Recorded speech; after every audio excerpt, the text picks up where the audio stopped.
Hello everyone, and peace of Christ to all of you. Please invite your friends and share the link with whoever you can.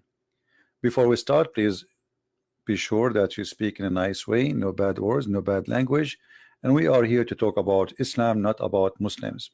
Muslims is not our case. However, we have a Disneyland, but this is a Disneyland of today of Islam. There's some people, they want to provide us with different image of Islam, make us believe that Islam is so beautiful. Islam like a Disneyland, it's like so good to be true, but there is some bad, ones who have a bad interpretation of Disneyland. Disneyland is not what you think. It's Disneyland.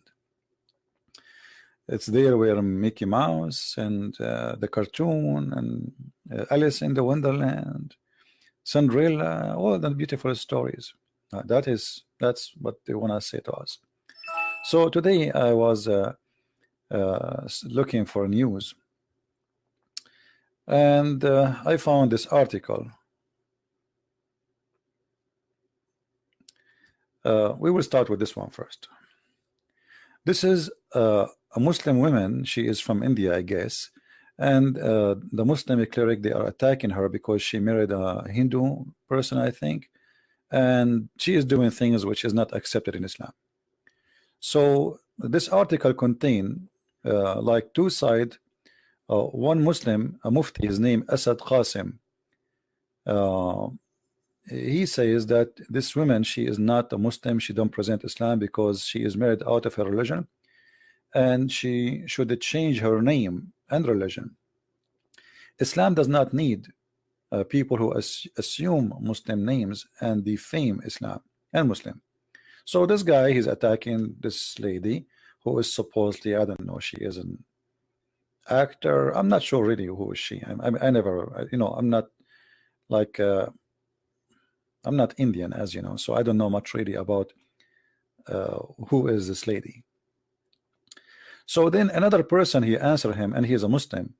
And here you see, I mean, the two sides of Islam.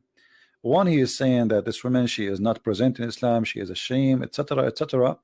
And then another Muslim, he says to him a different opinion. As we see here, another Muslim, he said, reacting sharply to the cleric comment to Wasim Rizivi, the chairman of the author Shia. Here we go, he's a Shia.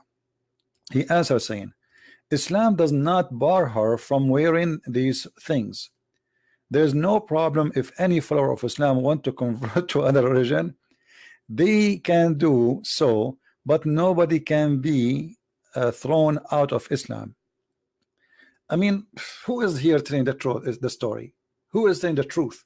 The one who is saying that she is not really a Muslim anymore, she is out of Islam, she is not present in Islam, or the one is saying, oh no, a Muslim, he can wear anything he want, he can follow any religion he want, and he can live anywhere he want, and nobody can be thrown out of Islam. I mean, who is the one who is saying the truth? Obviously the first one is saying the truth, the one which here in the title. So why we have those two things? You notice that the first one is a Muslim Sunni, the second one is Shia. Shia, they practice taqiyya day and night. It's like they're dead and let's say, sorry, bread and breakfast. So they cannot start their day without practicing taqiyya. So the taqiyya, the Shia here, he is trying to show that the Sunni sect is a bad sect. We are better. No, that's not true. Islam does not bar her from wearing these things. By the way, the Shia, they are the one who follow Ali, and Ali is the one who burned people alive. He burned them literally alive, like ISIS. And the Shia and the Sunni, both, they believe that if somebody did not practice Islam as the Prophet said or Ali said, according to the Shia, the Sunni only Muhammad, then he should be executed. So both of them, they believe in that. So why this guy is saying no, she can't do that? Just he want to show the word taqiyya, that we are Shia, we are better than the Sunni. So how we know which one is saying the truth? Later we will come to that. I saw another article here. This article, it says, it's called Middle East Forum. The first one, the newspaper here, it's called what? Outlook. Fully loaded magazine. I can tell this is fully loaded magazine. This is a very fully loaded magazine.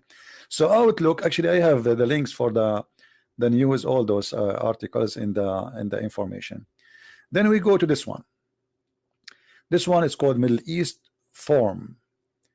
Here you see an article in the top. It says Islam need reformers, not publicists. Okay, and I know how is that.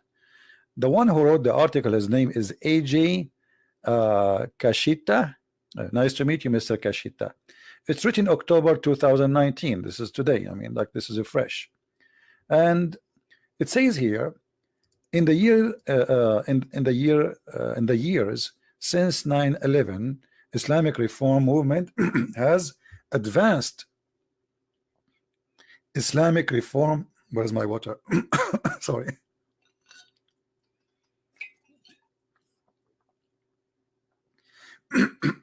Sorry, the comedy is making my voice disappear. Islamic reform movement. Where we can find this movement? What do you mean?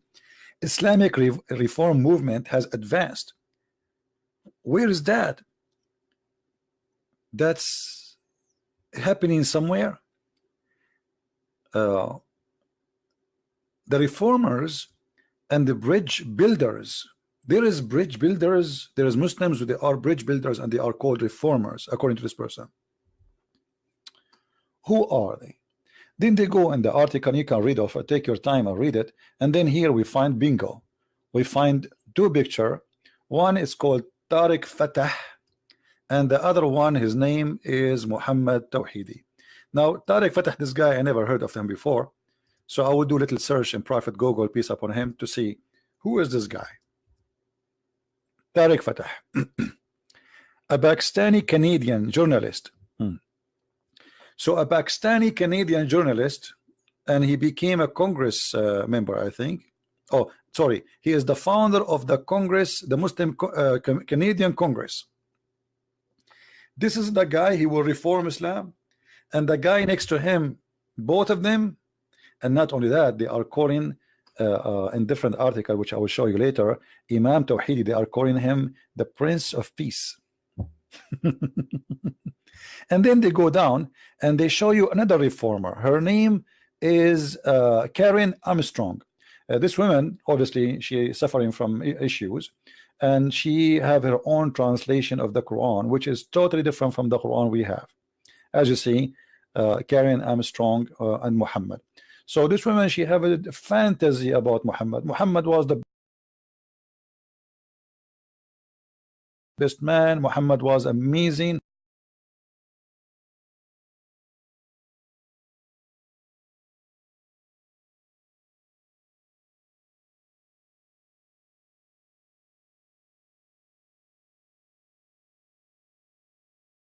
Muhammad never kill. Muhammad never say beat your wife. Even she say the Quran, when the Quran says udrubuhunna, she say the word in Arabic means stay away from them.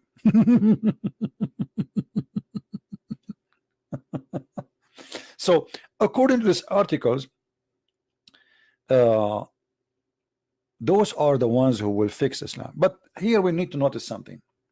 As long the article writer who is from the left, weird people, you know, who is saying Islam need reformers, so he agreed, he admitted by making this statement that Islam is wrong. You see, he's trying his best, this person who wrote this article, not to make Islam look bad, and actually he is trying to defend, but the article is so clear. Islam need reformers.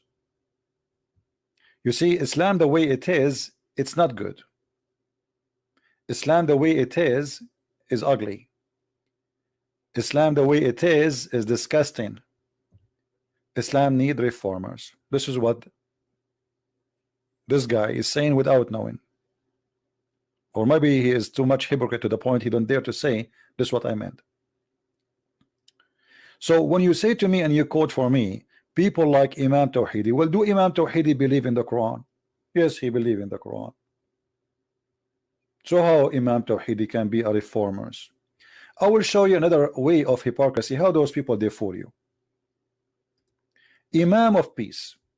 I was looking for a picture of Imam Tawhidi actually, and this news page came in the, like I click at the picture, I came to this article. It's called Ohio, the Ohio Star, and there is a link down in the info. Imam of peace Muhammad Tawhidi call out Talib and Umar amid Palestinian rocket fire. Okay, what he said by Molly Prince, the one who wrote the article. Her name is Molly. Hey, how are you, Molly? Nice to meet you. An Iranian-born Australian Shia Muslim Imam known as Imam of Peace called out fresh man Democratic Representative Ilhan Omar and Rashida Tlaib Saturday for remaining silent amid onslaught of Palestinian rocket fire into Israel. So this guy, he is against shooting at Israel. But hold on, this guy is a Shia. And where he go and where he study all his life, they scream death to America, death to Israel. Actually, there's pictures of him with one of the biggest sheikhs who hate America. He is their student. So what happened now? It is taqiyya. Let me introduce to you taqiyya. Taqiyya is a very Islamic practice according to the Quran, that a Muslim man, he can say anything to protect his target. So if our target to take over a country or to manipulate or to take over a political agenda, we are allowed to use anything. Actually, taqiyya can be used only, not only this, I mean even with your family or with your wife, with your children. As an example, your wife, she asked you, did you marry another woman additional to me? You are allowed to lie, to say no. This is called taqiyya, protection. And the philosophy of it, well, if you say the truth, that will cause a problem. So don't say it. Say no, you are the most, I love you, you are the only one in my life. Don't tell her I married, and even though Islam allow him to marry up to 4. Read carefully with me here. It says that the believer should not take the non-believers as friends. But Mr. Tawhidi, as you see, he is defending Israel, right? And he is against Hamas terrorism. But Imam Tawhidi will never answer you about what it says in the Quran, that a Muslim cannot take non-Muslims as a friends. So Imam Tawhidi, when he took the citizenship in Australia, did he take an oath that he accept the Australian government as a protectors and as authority over him? Yes. How he can do that? The answer is here. It's not allowed for him actually to do that unless it is security. So we can live in this country and we can spread Islam and we can fool them. Read carefully. So anyone he take non-Muslims as a friend, he has no honor, mercy, or protection from Allah, unless it be that you guard yourself against them, save yourself from them, taking it as it were security, saving yourself from them by speaking in a friendly way toward them while your heart is like this. Do you see it? Who is the one saying that? This is Ibn Abbas, the big boss of Imam Tawhidi. This is the cousin of the Prophet himself, and he is a very, very important figure in the Shia sect and the Sunni sect. So you can lie to them saying something, but in your heart you should be believing in the opposite. Read carefully. The one who taking them, the disbelievers, as a friend, and he is sincere, it says here, he who is sincere, who doth that seeking might and honor by taking the hypocrites and disbelievers as a friends, he has no connection with Allah. Okay, is Imam Tawhidi a person, a prince of peace, and he take the Australian and whatever Christians as a friends? He say yes. Actually, as you see, he is defending Israel. but this is the taqiyya. He's trying to present that the Shia, we are better than the Muslim Sunni. Join our mosque, convert to Islam here, and forget about the rest. After you convert to Islam, the story is different. So the one who take them as a friend, he has no honor, no mercy, no protection from Allah, which means Allah order those who follow him to kill those who take Christians and Jews as a friends if they are sincere. Unless that you guard yourself against them, save yourself from them, taking it where security is saving yourself from them by speaking in a friendly way toward them while your heart dislike this. So in the heart we have hatred, enmity, and then when we speak to them we say we love you, we are friends. This is Imam Tawhidi. This is Imam Tawhidi. And if you are a naive person who do not know what Islam is about, they will convince you. They will say, hey, the guy, look, he's defending Israel. No, they will never defend Israel. The Quran made it so clear.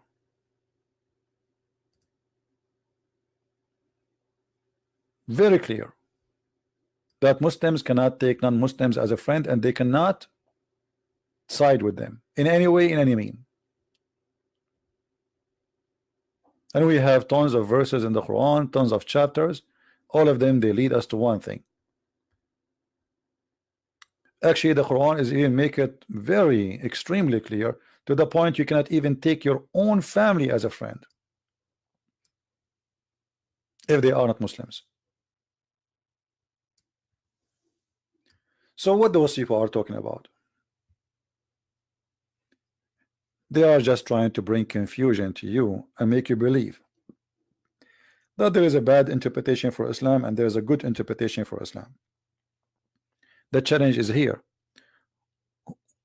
Who is the one who gave good interpretation for Islam? Are those names are qualified really to give interpretation for Islam, or who are they? No one. In order to reform Islam, we have to change the Quran, and we have to change the books of Hadith. Is Imam Tawhidi, this kid, I call him a kid, he's just a kid, can he take this verse out of the Quran?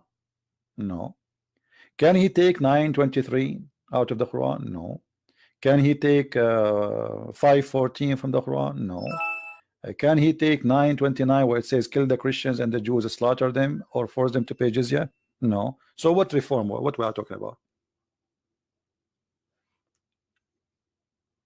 Who is the one is capable of doing such a miracle? When I say I want to reform Christianity, that's mean I'm going to bring you different Jesus. As simple as that. Nobody can. What reform? What?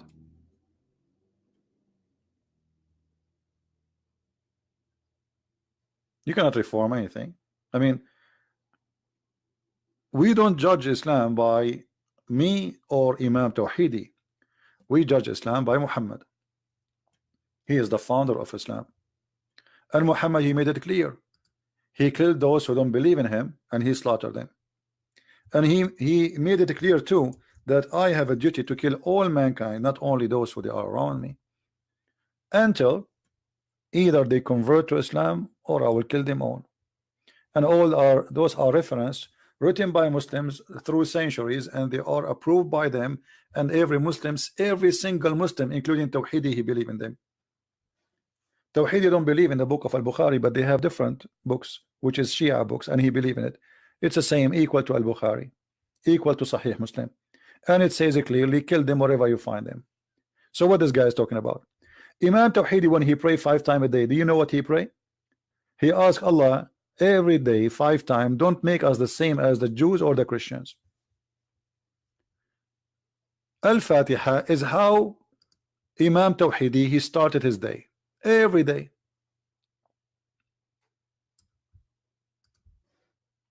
Every day in the morning, this guy, before he say good morning to his wife, he start cursing the Christians and cursing the Jews.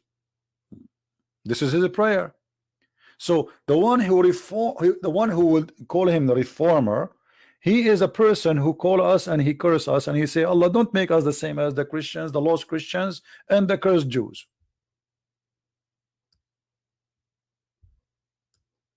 5 times a day.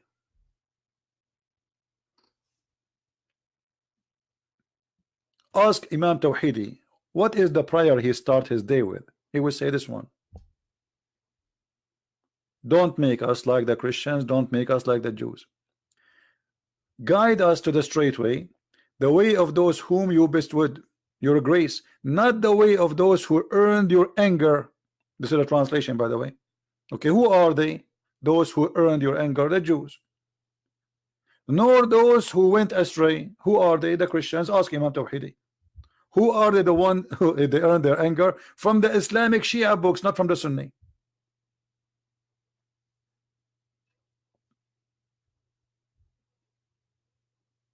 See how they lie to you? This guy, he prayed 5 times to his God, saying to his God, please Allah, don't make us the same as the Christians or the Jews.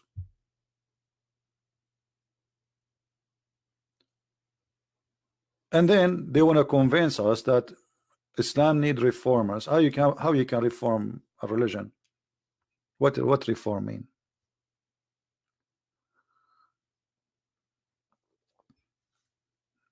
Are you going to take all the bad, ugly, disgusting verses from the Quran, which mean you have to delete maybe 97% of it?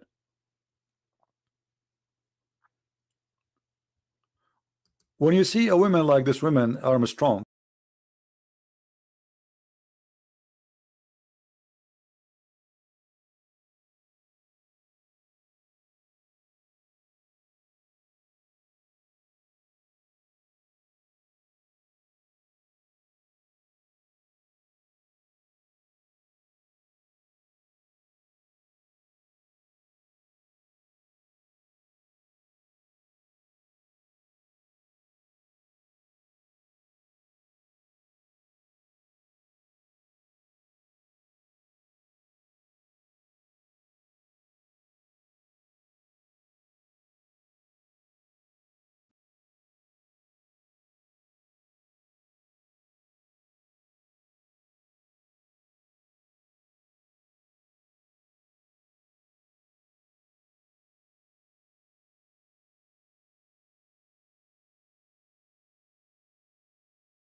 blah blah blah. You know, actually now in Iraq, we have we celebrate the day of Fatima, which is the same day of the birth of Mary, and like blah blah blah blah blah. Like when he start, you think this guy is coming from the sky. He's an angel.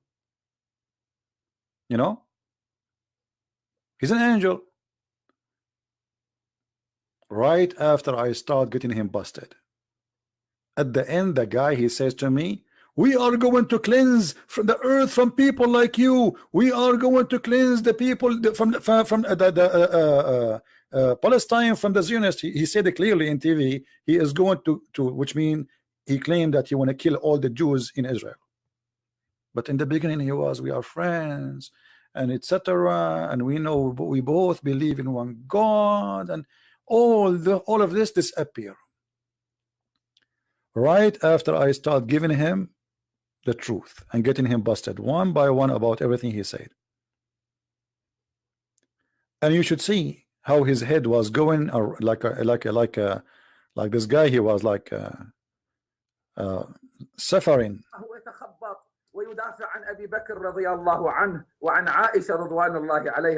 The liar, he was saying, we Shia, we defend Abu Bakr and we defend Aisha. Look how much they lie.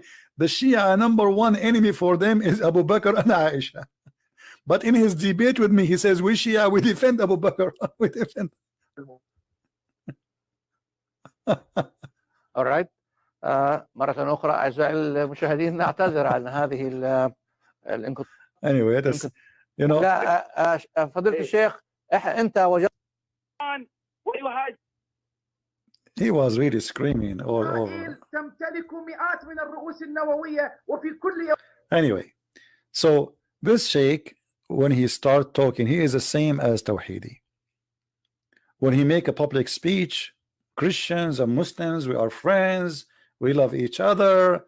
You know, 2 minutes after I start getting him busted, he wanna destroy me, he wanna kill me, he wanna cleanse the earth from people like me. I'm a Zionist, and he will cleanse the whole earth from the Zionists in Israel. You know, so what happened? What happened to the one we are friends and we love each other? And so the beginning was taqiyya, the end was the truth. And the reason they speak like more free, because we are speaking Arabic. This guy been interviewed 5 times in Fox News, and 5 times they could not get him busted. He sponsored Hezbollah. He support them. He went in a strike in the street to support Hezbollah. But in his debate with me, the debate is there. You can go. You can get it. You know. The whole debate is like an hour and an hour and 26 minutes, I think. But literally, I made him shish kebab. If you read the comments, if you go to the official website of ANB, like when you see the comment of Muslims, the Muslim, they say this guy, he is paid by Christian prince. There is no way that a Muslim, he will not be able to answer like this. Oh, you chose him because he's a Shia. You know, he don't know anything about Islam. Okay. Yeah, I paid him. Anyone I debate, I paid him. He got paid by me. Right?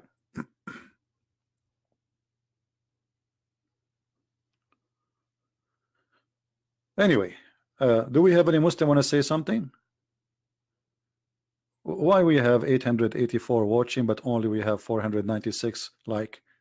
Is that really only we deserve only 497 like? Okay. Do we have any Muslim would like to say anything to us, maybe to correct us? Anyone? You see, I'm here. Like I open my Skype. We take live calls and we make a challenge. Prove us wrong. Who can prove us wrong? Islam is a religion, cannot be reformed, and yes, I agree. Islam needs reform. because obviously it's ugly. This is why they made this article saying Islam need reform, because it's ugly. The reason you said Islam need reform, because you agreed, you admit it, even though you are from the left-minded people who don't want to attack Islam. By saying that, you admitted that Islam is a problem. Islam is not right. Islam need reform.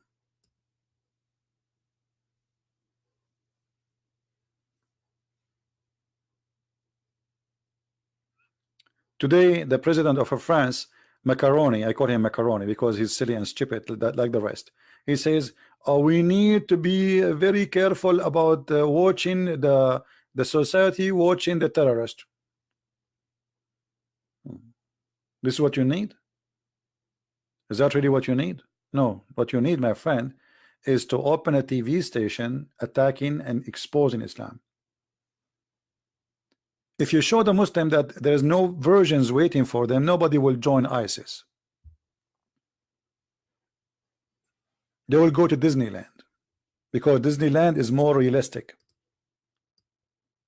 What you need to do is to show Muslims that Islam is false. Otherwise, if you arrest one terrorist, tomorrow there will be 10. You arrest 10, tomorrow there will be 100. Because the idea is there and they believe in it. You have to fight the belief, which is the reasoning. Those people, they think they want to fight terrorism, but they don't want to fight the reason for it. The reason is Islam. A police officer, he was a policeman for all his life, never hurt a person, converted to Islam, and then he attacked people and he started killing them. This is just last week. Why he was not killing people in the last 40 years of his life? Why he converted to Islam last year and today he want to kill people shouting Allahu Akbar, attacking them? So the problem is Islam, my friend. It's not the terrorist himself. The terrorist is a victim himself. The terrorist is a victim. He's a believer in an idea that if he killed those who don't believe in Islam, as Allah told him, he will go to heaven. All the Western countries, because they are stupid, they are fighting terrorism, not Islam.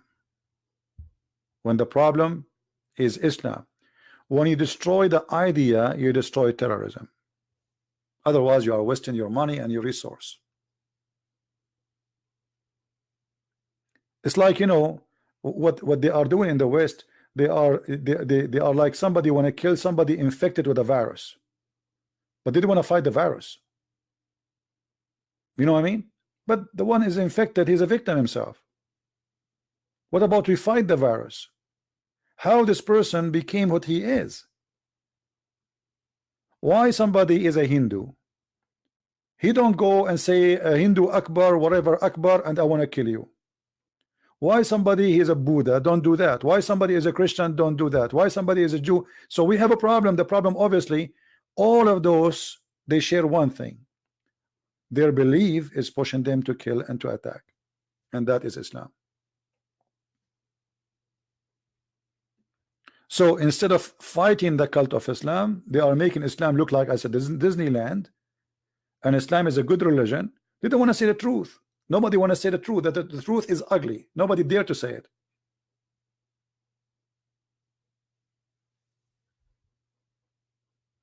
And look here, that we have a Muslim saying a flat earth Bible. The Muslim is not worried about what we are talking about. He's talking about a flat earth Bible.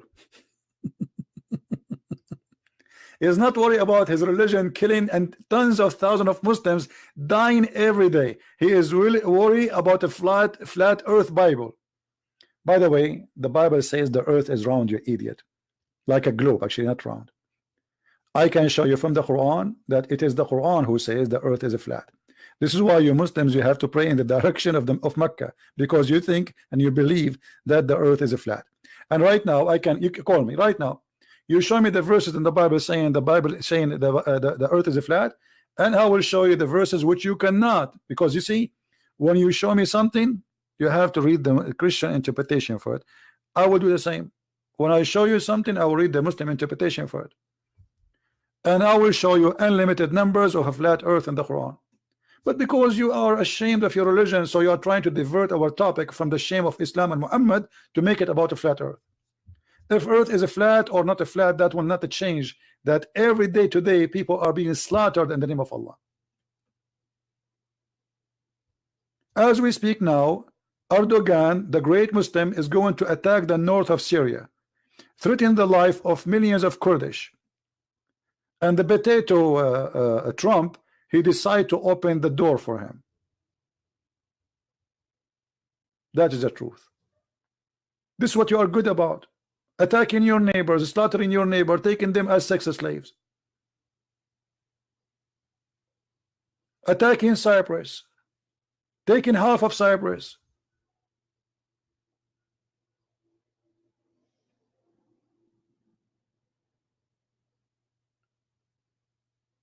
Stop calling Trump potato. He's a potato. He's a big potato. He's 6 foot tall potato.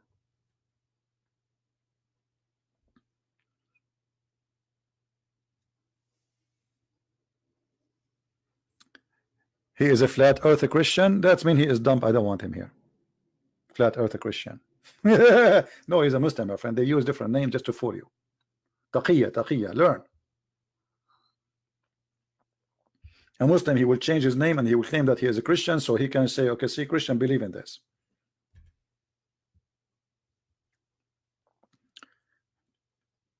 Trump is a person who treat the world as a business. He think the whole earth is a business, is a company. He don't have really any level of respect for what something is called ethic. He is the same as Democrat. He is Democrat actually. The difference between him and the Democrat, that this guy, you don't understand what he wants. In the morning he says something, afternoon he's like Muhammad. In the morning he says drink wine, afternoon he says it's forbidden. So in the morning he said to the Kurdish, we are your friends, we will not let you go. Afternoon he make a phone call, he says okay, we are leaving.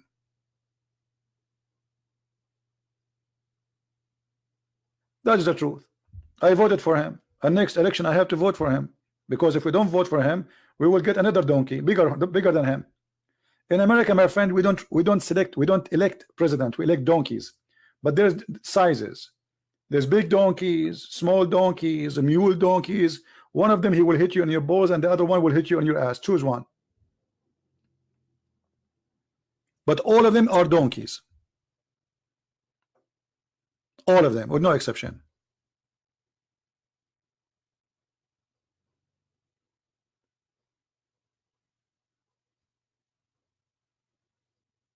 So we have to elect between two donkeys. One will hit you on your balls, and the other one will hit you on your ass. Which one? Maybe the ass is we have a cushion there. And look at those poor Kurdish. They fought with America side by side for the last 8 years. Overnight he sold them out. Overnight. You know, no dignity. Business. You know what he talk about? We are spending money. This is so why you okay, so you use them for 8 years and now you dump them. It's like Muhammad marrying a woman. When she get older, you know, she became slower, he don't want to have sex with her, and he want to divorce her. Very shameful. You see, we should not be taken aside. You know what I mean? We as a Christian, we should not take a side. I don't support Trump when he's stupid. I support him when he's right. And this guy 90% of the time, the only thing he's right about maybe is economy. The rest is stupid. His policy is stupid, his politics is stupid, his sanctions are stupid, his war is stupid, his peace is stupid. Everything he do is absolutely stupid, like Obama.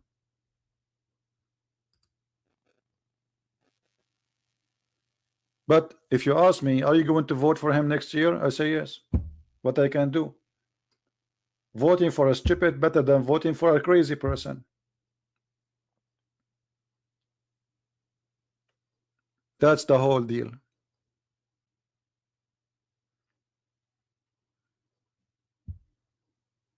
Right?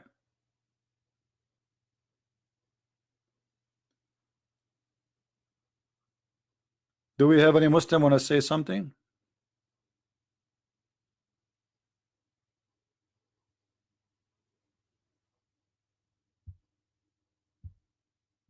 Any Muslim want to say something?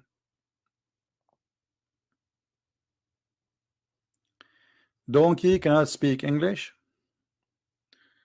Well, I don't know. Muhammad, he spoke to his donkey in Arabic, and he asked him if he liked females. You can find that in Ibn Kathir. And his donkey, his name is Ya'fur.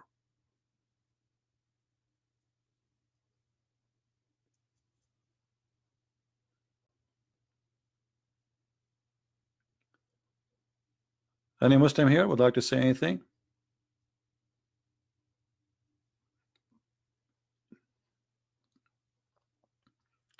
No, all politics, when I call donkey, this is on my scale. All politics are the devil. They use you and they fool you. You see, when they go to election, what they do? As an example, Obama before the election with Hillary Clinton, he signed the biggest deal as an aid to Israel in history of USA, the biggest ever. Suddenly Obama became in love with the Jews in Israel. Why? Because he wanted their support to Hillary. They fool you. They don't care really for, they care how they can win election. And Trump today, all what he's worried about, how to win the election. If he would withdraw the army from Syria, he will be the one who says, I am the one who took the army from Syria. Always in those countries, in the Western countries, the one who sent the army is the bad guy. The one who would withdraw the army is the good guy. This is the mentality. So he want to be the hero who is going to withdraw. It doesn't matter what the price is. It's just for the sake of election. He don't care really for what's going to happen next. And the one who's attacking him for withdrawing is just for the sake of election too. It doesn't matter really. If they are in office, they will do the same. All of them, they are a bunch of liars. Obama, he sent hundreds of millions of dollars to the terrorists in Syria. More than $600 million. Nobody questioned him why and how.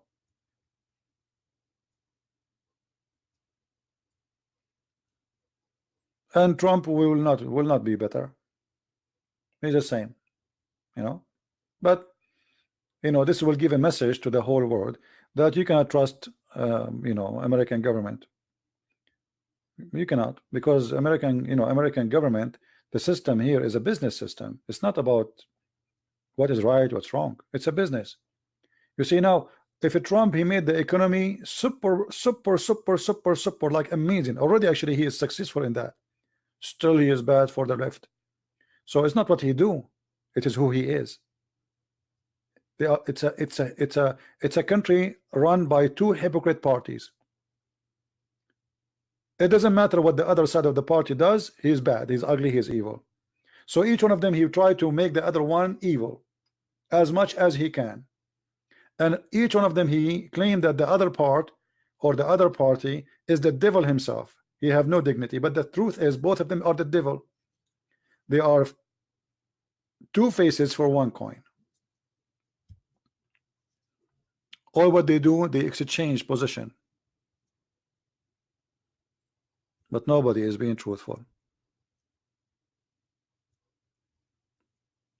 Yeah, the difference between Obama and Trump, Obama, he knew how to say words. He is very careful. This guy is like a big kid. Whatever in his pocket, it is in his hand. It's like, you wanna know what your neighbors did yesterday? Go ask their kid. Hey, what your mom cooked yesterday? He will tell you right away. This is Trump. He go in the phone, he speak everything in the phone. Nobody do that. He knew that people are spying at him. But he's a big kid. He's just a big kid. None of those deserve to be a president. None of those is wise enough to be a president. This guy, he's a businessman. He look at the world as a business. China for him is a business pocket. Same as Syria, same as Iraq, same money. He speaks to Europe. He says, how much money you will pay us? The Prince of Saudi Arabia in front of him, the guy, he says he is going to spend a lot of money here. He will leave us all his money here. How in the world you say that?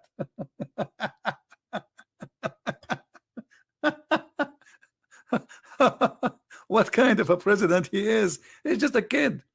He is just 6'2", tall kid. He say things nobody should say. And actually, this is why he won the election. Because people, they are sick of people being fake. Nobody want to say, nobody speak as things as it is. This guy speak things as it is. All what he want from the crown prince is his money.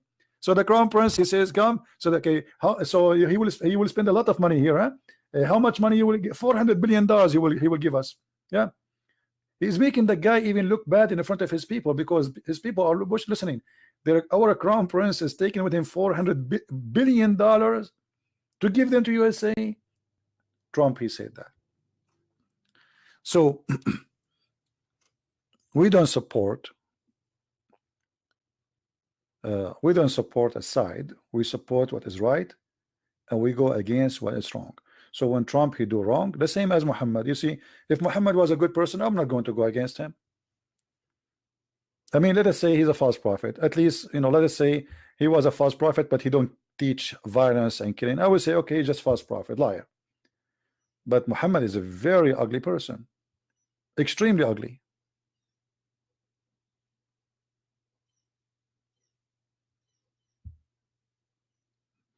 Do we have any Muslim want to say anything? Yeah, I vote for Trump, and I will vote again. I mean, what if we don't vote for Trump? Who we will get? Pelosi, or the women who want to make us ride donkeys, or the women who said we should eat our kids, or the women who said we should kill all the cows because they are making carbon. I mean, they are a bunch of stupid, those people. So we don't have other choice. We will vote for who? Or Bernie Sanders? I mean, those people are high. They are too much in hashish. They are literally in hashish. Those people, they are coming from Disneyland of hashish. So Trump, maybe he is a donkey for me, but those guys are the manufacturer of donkeys. Actually, even their sign of their party is donkey. You believe it or not? He's not a communist, he's a stupid. He's a millionaire. Communist, have you ever? He's a communist, but he has millions of dollars in his pocket. I mean, do you see how much communist he is? All of them, they lecture you about poor, but all of them, they are millionaires, if not billionaires.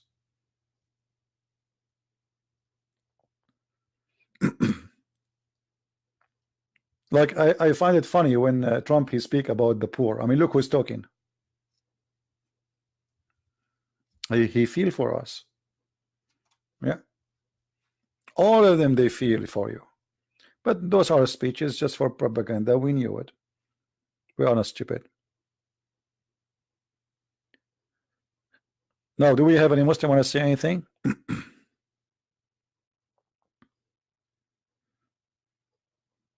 Actually, I'm going to make a video about China, and I will publish it maybe in this page or in the other channel, because I went to China, and I was expecting, first time I went there, I was expecting a communist country, but there's no communist in China. The only communist is the poor ones who they are living in the province. There's billionaires. I mean, not only billionaires, I mean, there's trillionaires in China. You will see the most expensive cars everywhere. So in China, either there's people are eating rat for a dinner, and it's like their turkey, literally rat. I'm not exaggerating. Literally, they eat rats. This is how poor they are. Or there's people, they are changing the car when they change their shoes. This is a China. So the outside is a communist. Communists are it's a big fat lie. There's no communist. It's a big fat lie. It's just a system to control others, a group of people. They are the gang, the mafia. They will control the government, and they will become billionaire because of the government. And then the title is all the people are equal. Go on the street and see how equal they are. You will see that that's not true.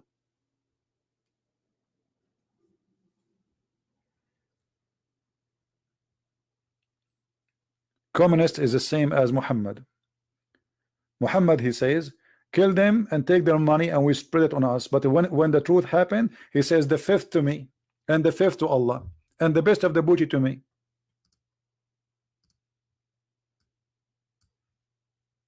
The fifth to you. Why, Muhammad?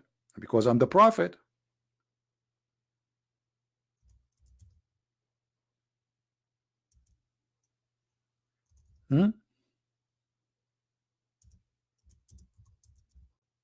He's the prophet. He will take the best of the booty.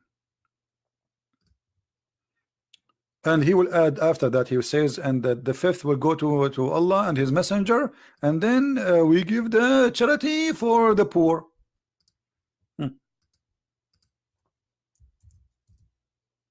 Yeah. Muhammad is a charity man.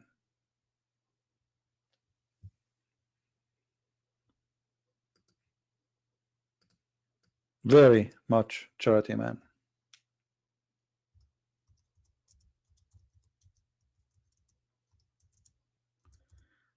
Now, do we have any Muslim?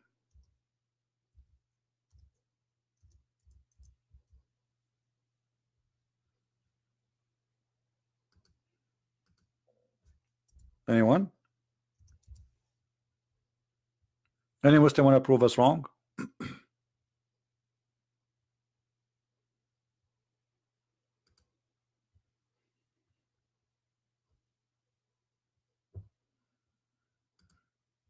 No one?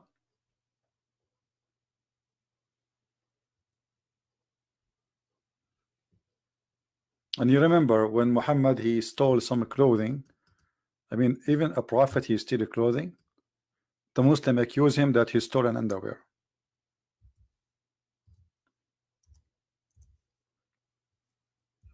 And now Trump, he's accusing Joe Biden that he is his son, he stole many underwear with his son.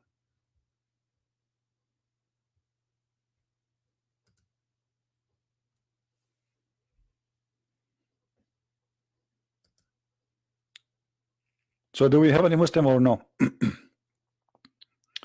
All right, look like we don't have Muslims for today. It's a dry weather today, maybe. Today is October 8, 2019, and now it's 4:34, and look like we are very dry today. I don't know what is today. Why October 8? What October 8? Oh, maybe today is Mut'ah Day. Is it Mut'ah Day? Mut'ah Day usually is a Thursday.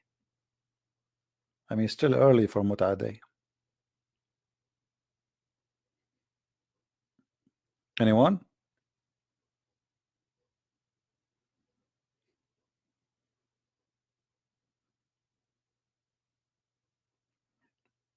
I remember when I was in school going to my university, we went with a driver. He's a Muslim driver, according to Abu Muhammad. He said he's yawning. So I said, so you sound like you are tired. He said, yesterday it was the homework day. I look at him, this guy is like 60 something. What homework? You know, I am a student, I do homework.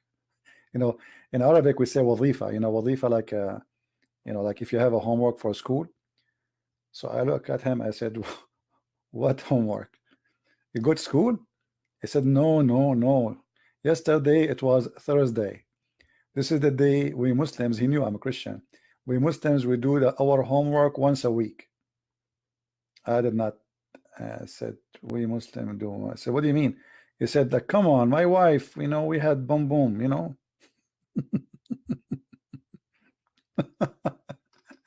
They do their homework once a week. Yeah.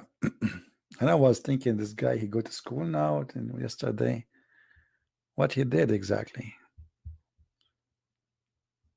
Oh boy. EF Dawa. What is EF Dawa? I don't contact anyone. The one want to debate me, I'm here. What about you? Contact them, whoever those guys, and let them call me. Do I have a wife? No, I don't have a wife. Thank God. Anyone?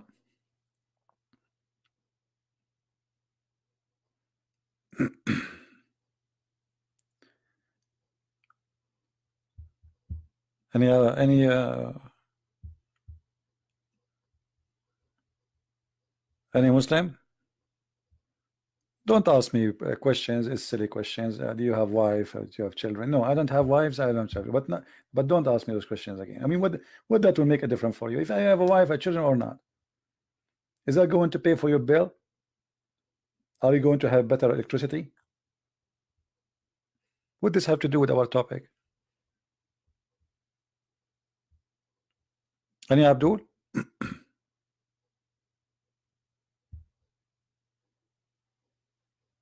Yeah, the question is, do you have a brain? That's a good question. Are you sure you have one? Touch it.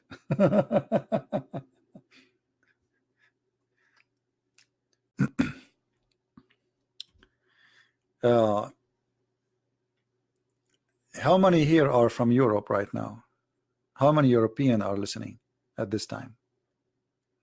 For those who are from Germany, by the way, my book in German, the Sex and Allah in German, already published, and it's in Amazon Germany, in case you like to have your copy. And we have we have our Dutch book, Sex and Allah in Dutch. All right, we have many people from Europe. That's good. All right, that's good. That's good. Wonderful. Do we have any Muslim? Yeah, if you go to Amazon.Germany, you will find Sex and Allah in German language is already there.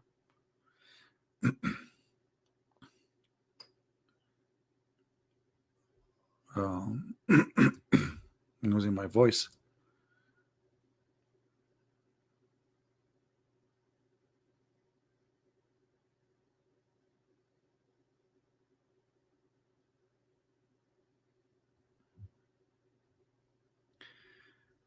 So, any Abdul? Muhammad in the Bible? Yeah, actually, Muhammad is in the Bible. Let us first find Muhammad in the Quran, then we can go and find him in the Bible. Where is Muhammad in the Quran? You know, the funny is, there was a sheikh, his name is Abdullah Green. He was saying, the Bible written by John. John who? Paul who? Mark who? Okay, Muslims, I will shave my 100-foot beard if you can show me from the Quran who is Muhammad. Muhammad who? In the Quran there is a guy, his name is Salih. Salih who? Abraham who? Oh, I forgot, in the Quran it says Abraham is the son of a guy, his name is Azar. Azar who? Abraham, his father became Azar. I don't know what's wrong with my, I think I drank too much coffee. Azar. So it's really funny when the Muslim, they ask questions and they make a challenge. Okay, I challenge you right now to call me and I will tell you John who, and Mark who, and Luke who. Now how you can tell me from your book Abraham who, Israel who, Muhammad who? We have the Quran in front of us. As you see here, it says Abraham, he said to his father Azar. Abraham, you have a father, his name is Azar. What happened? His father changed his name? Huh?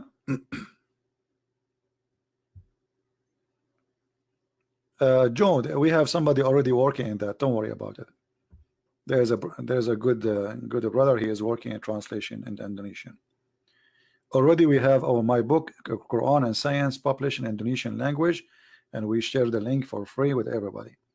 So now the person is working, the brother is working in the second book, Deception of Allah, and I hope soon will be out.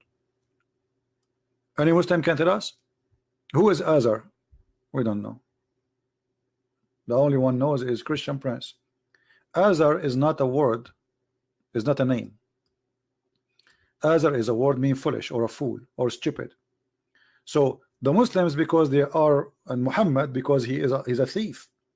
He was copying from the book of Waraq ibn Nawfal that Abraham, he said to his father, foolish, are you going to worship idols? The foolish Muhammad, he thought that the word Azar, this is the name of the father of Abraham. Do you see how foolish Muhammad is? Because he's a thief. He does not know what the word means. So he thought, okay, he said to his father Azar. I said, Azar is his name. No, it's not his name, you idiot. It's a word mean foolish.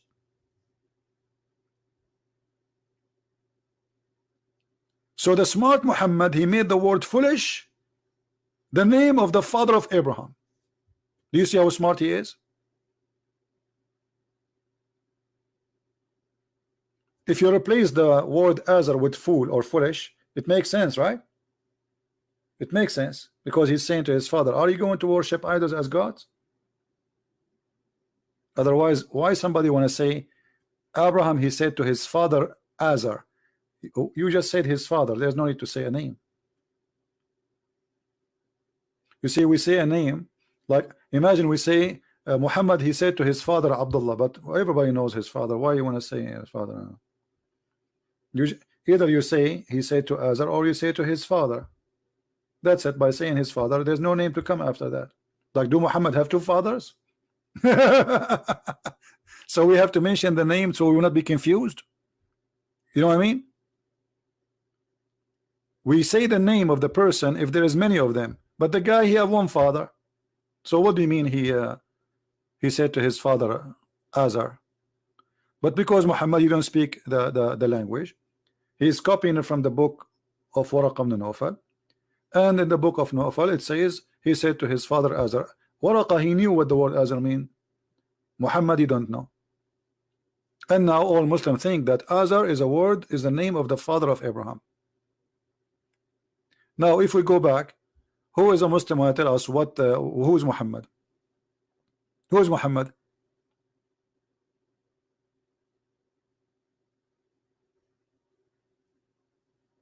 Anyone can tell us who is Muhammad? How we can even get a proof that Muhammad exist? Because you see, Muhammad is not his name. Or if we go in the Quran, even the Quran says so. The Quran speak about a person. Sometimes his name is Muhammad, sometimes his name is Mustafa, sometimes his name is Ahmad, but they are not the same. And when Jesus, son of Mary, said, O children of Israel, lo, I am a messenger of Allah into you, confirming that which revealed before me in the Torah, and bringing the good tidings of a messenger who comes after me, but his name, the praised one. False translation, by the way. It doesn't say the praised one. It says Ahmad. Ismuhu Ahmad. You don't translate a name unless it's not a name. Correct, guys? So it's a false translation if this is a name. It is not false translation if this is not a name. And that's exactly what who is Muhammad is. Muhammad never have a name.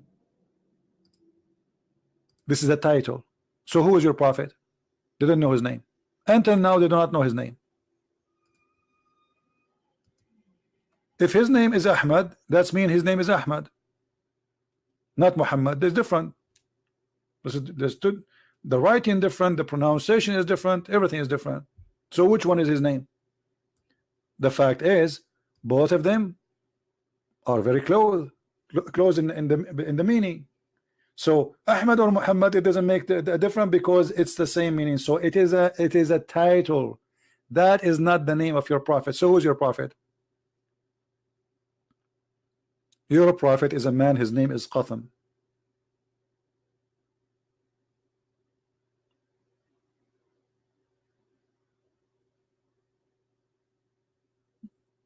Azar is a girl name. Now you are talking about something, the pronunciation is different.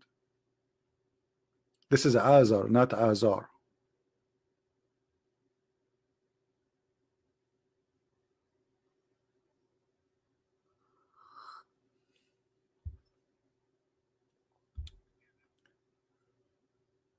Any Muslim?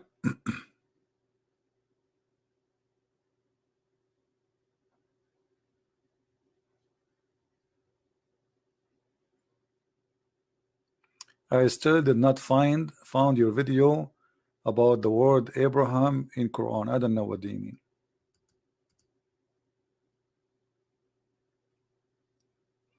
Abraham in the Quran sometimes come as Abraham, sometimes come as Ibrahim. Have you ever heard of a God you do not know how to code the name?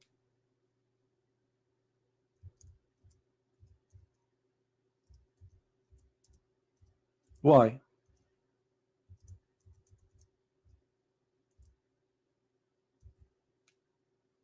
Why Allah don't know?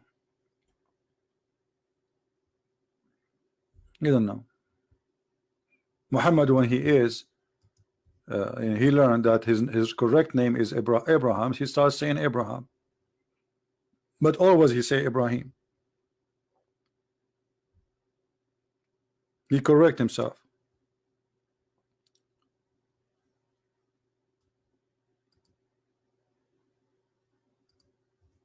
Who was Isa in the Quran? When nobody heard. Nobody heard about someone his name is Isa before.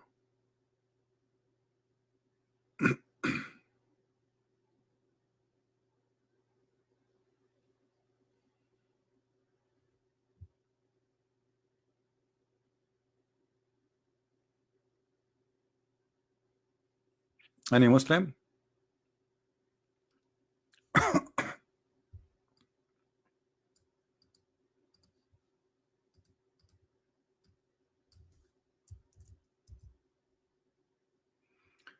Just to show you something here. Okay. If I search in the Quran, which they have in their website, if I search the word Abraham, I can't find it. They change it. But in the real Quran, the word Abraham is there.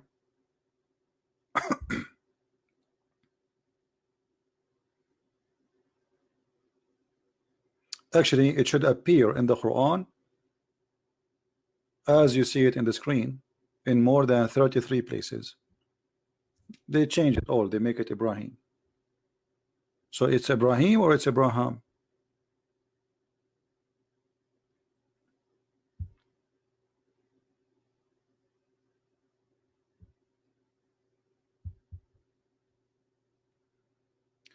Do we have any Muslim would like to say?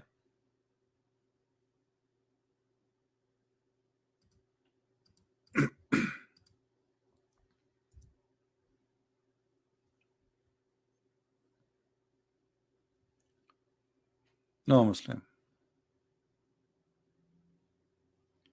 Are the Arab possessed by the devil? Why you think so? What does have to do with being Arab? There's people, they are possessed by many things. The devil can appear to us or in our life in many ways.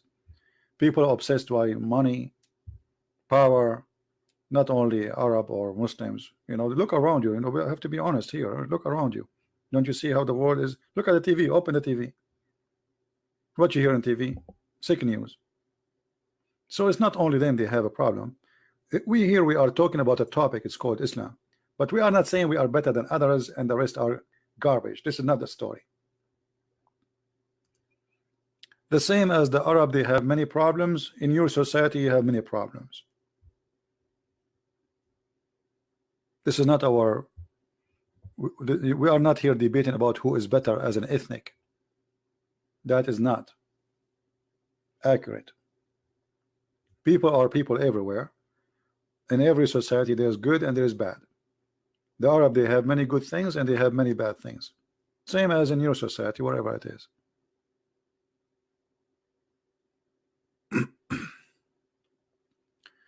The Muslim, they say that Muhammad is mentioned in the Bible. Well, they can say whatever they want, but in order for Muhammad to be mentioned in the Bible, you know, you can search that. I have a video. It's called Muhammad in the Bible. Shocking. Just I made it a few days ago. I mean, maybe 2 weeks ago. Watch it and laugh. For Muhammad to be mentioned in the Bible as a prophet, he have to be a prophet first. Have you ever heard of somebody? He's mentioned that he is going to be a prophet, but he's not a prophet. How Muhammad can be a prophet and he says that the sun set in the murky water? What is that a scientific prophecy? Because before that we never learned where the sun set. He is the first one to tell us. How Muhammad is a prophet, but he thinks that the sperm of the man became a congealed dead blood. How Muhammad is a prophet, but he claimed a prophecy that if women have orgasm first, the baby will be a girl. If the man have orgasm first, the baby will be a boy. So regardless if you can find the name of Muhammad in the Bible or not, which is not true, but if you want to find the word praised one, well, the Bible is full of it. You see, the Arabic and Hebrew, they share all the same roots. Most of the Arabic and most of the Hebrew is coming from the Aramaic. So the Muslims, because they are so desperate, as an example, Djupet was saying that the Song of Songs, there's 1,000 videos of Djupet saying the Song of Songs is shame. The Song of Song is a book of porn. How many of you saw Djupet saying that? Suddenly somebody told Djupet that the name of Muhammad in the Song of Song. Suddenly the Song of Songs became the book of God. Muhammadim, the Madamadim. Like, what happened? Yesterday the Song of Song was a porn. Yesterday the guy was saying to the Christians, do you dare to read the Song of Songs for your children? Yesterday, a day after, the Song of Songs is the book of holiness. Hypocrisy, stupidity.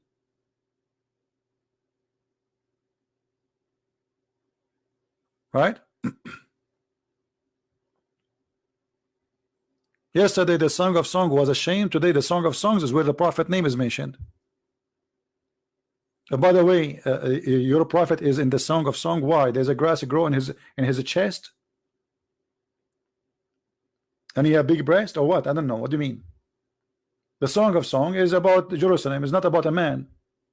It's not about a city. Have you ever heard of a man or a woman have a grass in their chest?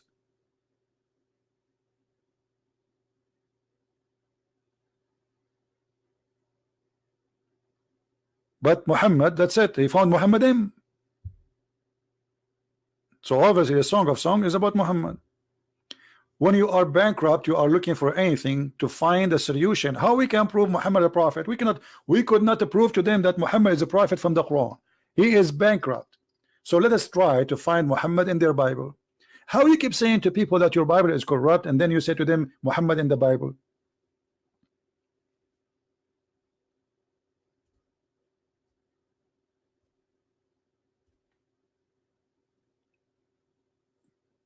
Anyone? Is it corrupt or it's not?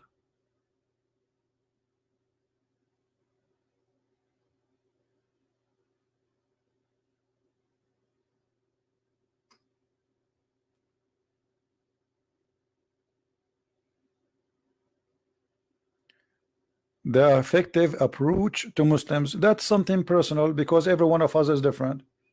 How you approach Muslims. For me, I do it the way I do it. You know how I do it. But you are different. It's about how much knowledge you have, how much confident of your knowledge you have.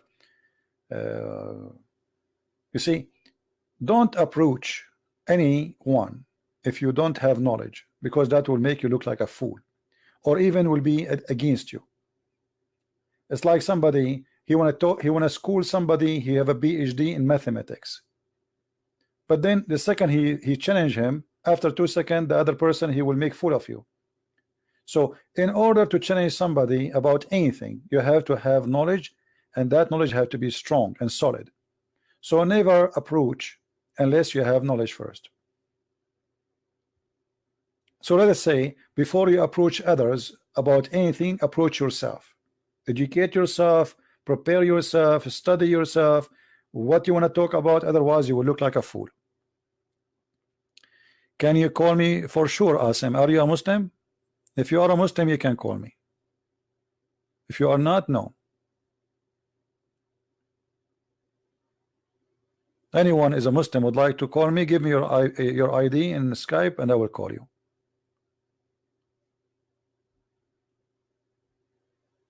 Abu Asmar, he says, عليك من الله ما تستحق سيرين الله في عجائب قدرته يا مشرك. Look at this guy saying, he is cursing me, saying Allah will show us his miracle. Your God could not even save Muhammad. Muhammad, he died by poison, and Muhammad was screaming, and Muhammad, he died from the pain of the poison. Where is Allah? What is the miracle of Allah? مات رسولك بالسم يا هذا. مات بسم الفئران الذي سرقته عائشة من الجيران، فهل وضعت هذا في الميزان أم أنك من دول البلقان قد بدلت الحطب بالأسنان؟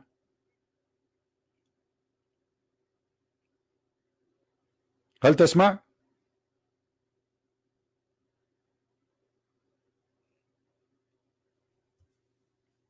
Where is your prophet? You are cursing me. Allah will do something to me. Here we go.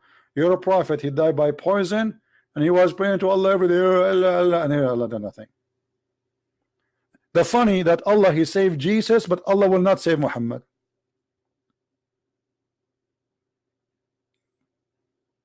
Who is the guy who speaks Arabic? Are you going to answer? Are you searching Google?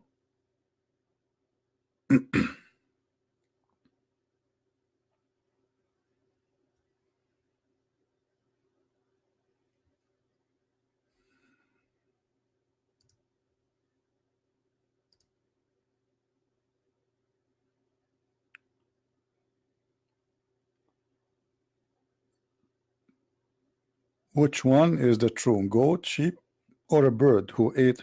Have you ever heard of a bird eat a book? I mean, I got really, questions.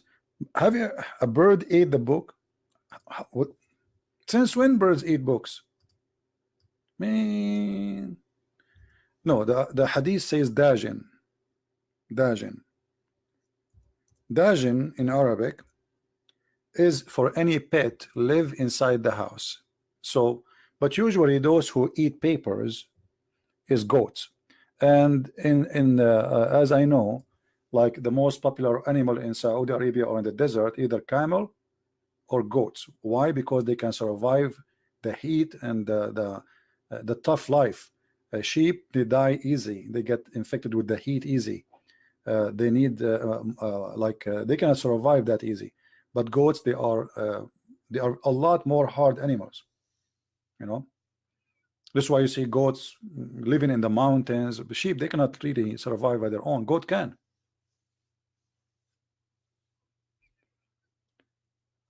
So mostly it's a goat. Goat, they eat plastic, they eat anything. And just put anything in front of them and they will eat it. They will chew it right away. So most likely it's a goat, but what it is exactly, maybe it is not, maybe it's a camel. But a camel go inside the room, that is impossible. The camel is so big. So what is left? A goat.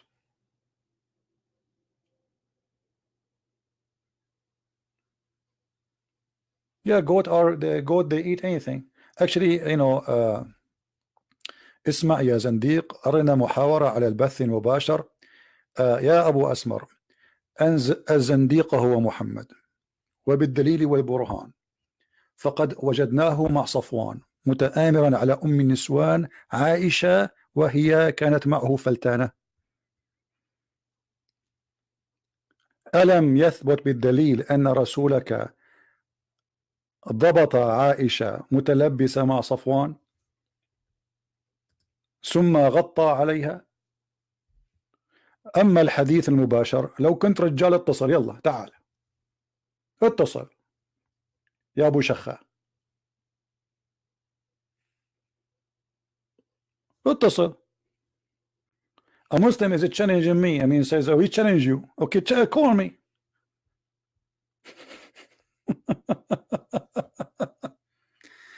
على البث المباشر مع أحد علماء المسلمين. وهل لديكم علماء؟ ليس لديكم علماء، لديكم بلهاء. علماءكم يعتقدون أن الأرض مسطحة وأن مناخيركم مفلطحة. أين هم علماؤكم؟ والشمس تغرب في عين حمية. ها؟ علماء؟ إذا كان رسولكم جاهل لا يقرأ ولا يكتب، فأين هم علماءكم؟ وكيف يكون العالم عالما وهو يؤمن برسول جاهل؟ He's saying to me, why don't they be the scholars? I said, how they can be scholars or science scholars? If you Muslims, you are following a prophet who do not know how to read, how to write. If your boss is an ignorant, the one you follow, the one you learn from, he is ignorant. He think that the women, if she have orgasm, the baby will be a girl. If this is your boss, so who is the scholar here? What do you mean scholars?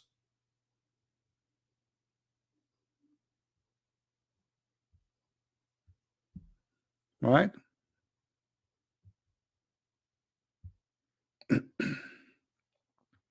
Any Abdul?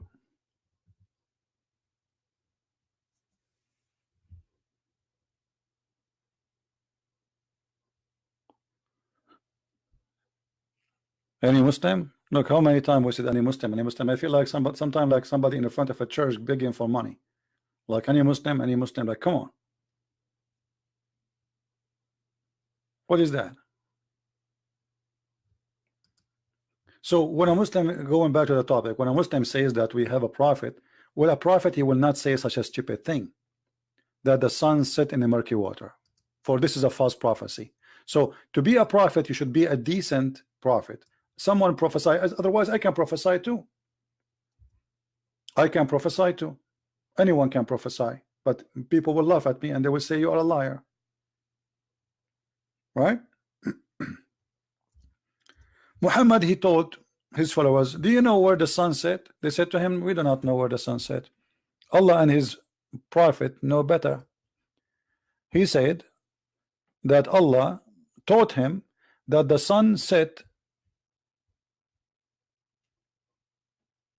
every day under the throne of Allah. And where is the throne of Allah? Is above the water. Muhammad, he forbid the Muslims from praying during the sun rising. Why? Because he said that the sun rises from between the two horns of Shaitan.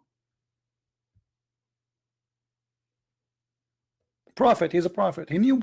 I mean, he is the only one knew where the sun rises from between the two horns of Shaitan. Learn the Quran. I mean, why he don't call me? Tell this guy, learn Quran, Quranic Arabic. Why you don't call me? Call me, baby, so we can respond. What he responded? Let me show you. Tell your friend. Okay, the Muslims, how they respond to what their prophet says. Either they will say this is da'if. We know the story of da'if, right? Da'if. Anything they don't like is da'if, brother. Anything they don't like is da'if. Or he will say, he have a wrong understanding. No, I will not give you a wrong understanding. I will give you understanding of the prophet. Can he say the prophet have a wrong understanding? So those responses are just made for those who do not understand, those who have no knowledge. Here we go. This is the prophet of Allah explaining the chapter 86, the chapter about the 18, about the sun set in murky water. I was sitting behind Allah messenger who was riding a donkey while the sun was setting. He asked, do you know where it is set? I replied, Allah and his apostle knows best. He said, it's set in a spring of warm water. So what the response of the Muslim says? Did he say that his prophet was wrong? What is the response? You tell me. This is Muhammad saying that, not me. And is he going to say this is da'if? It's not da'if. Here we go. Is that da'if? No, it's not. Who said that? Muhammad. So what we will do now?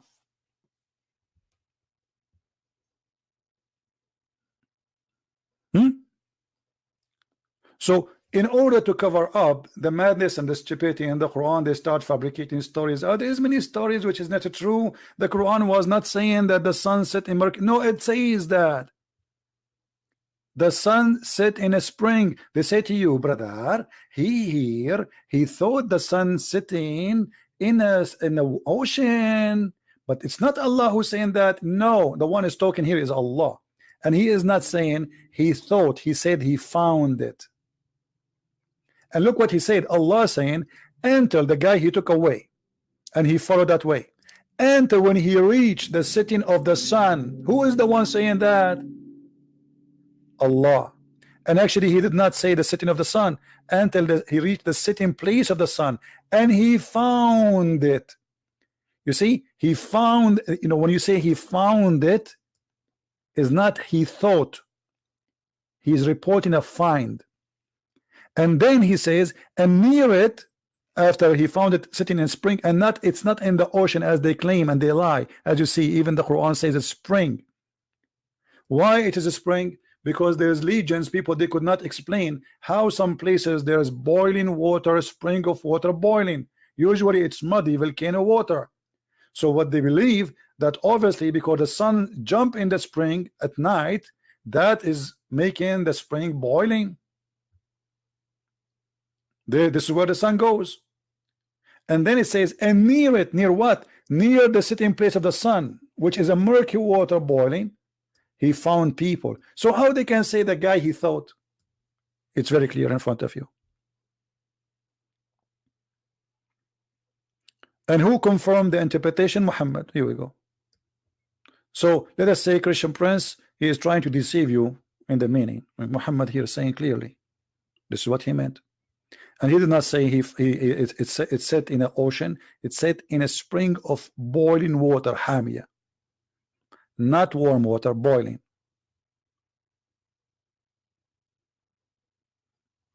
Any Muslim?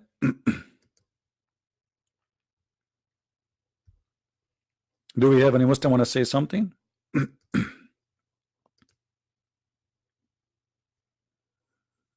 No?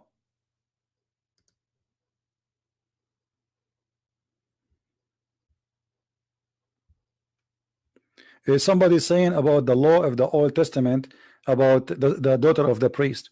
Okay, my friend, as long you are against the law of the Jews, why you Muslims take the same? You're a prophet, he burned people alive, and he ordered to burn people alive. And Ali, he burned people alive, and he took everything from the Jews, he put it there, stoning to death, burning people. So as long you're against that, how come you are believing in Muhammad? How come you don't ask the same question for your prophet? I will tell you why. Because you are a hypocrite.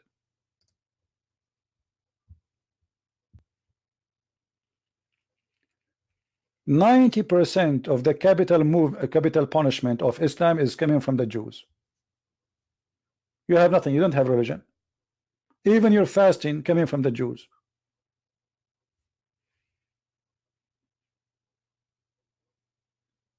You don't believe in the Old Testament? No, you believe in the Old Testament. Here we go. Let me show you. You're a prophet. He took the Torah and he swear by it, says, I believe in thee and the one who sent thee.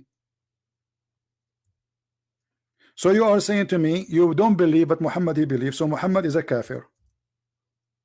Thank you.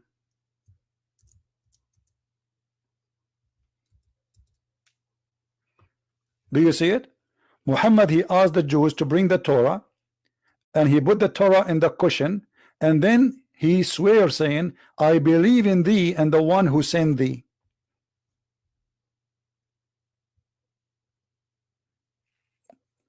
Well, I will go with you guys. Look at this Muslim, how he is exposing his prophet. He is saying the Torah is not preserved. So how Muhammad he swear by something not preserved? He must be a false prophet, because if it's not preserved, and then you say I believe in thee, which is not preserved, that's mean Muhammad is a scam. Correct, guys? As long you are saying that the Torah is not preserved according to you, then we find that your prophet taken an oath in unpreserved book saying I believe in thee and the one who sent thee. So who is the scam? As an example, if you say to Christian Prince, are you going to swear by the Quran? I will say, over my dead body, this is a fraud book, this is not the book of God. So how Muhammad he take an oath in a book which you're saying it's a fraud? Huh?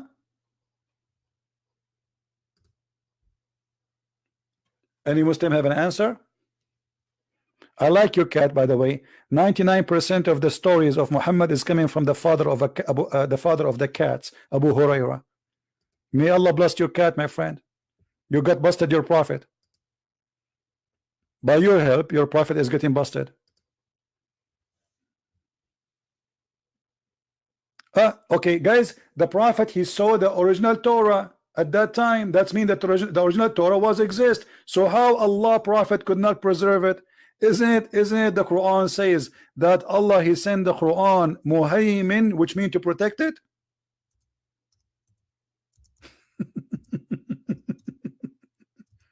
Guys, look what he said. He said the Torah at that time was preserved.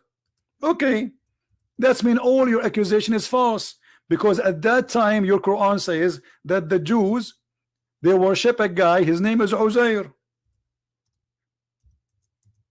At that time your prophet, he says يحرفون الكلم عن مواضعه, accuse the Jews that they corrupt their book.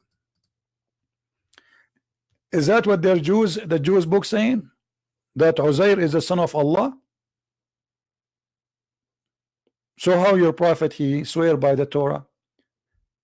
Is that in your book or in my book?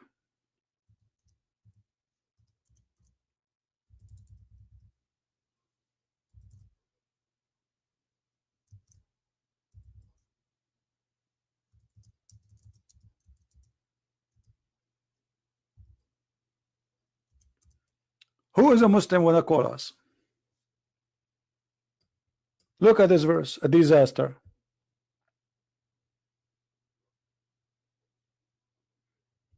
This verse is a disaster. Chapter 3. Look at them. They don't care. They don't dare to call us, by the way. They are ashamed. They are afraid. They are text people.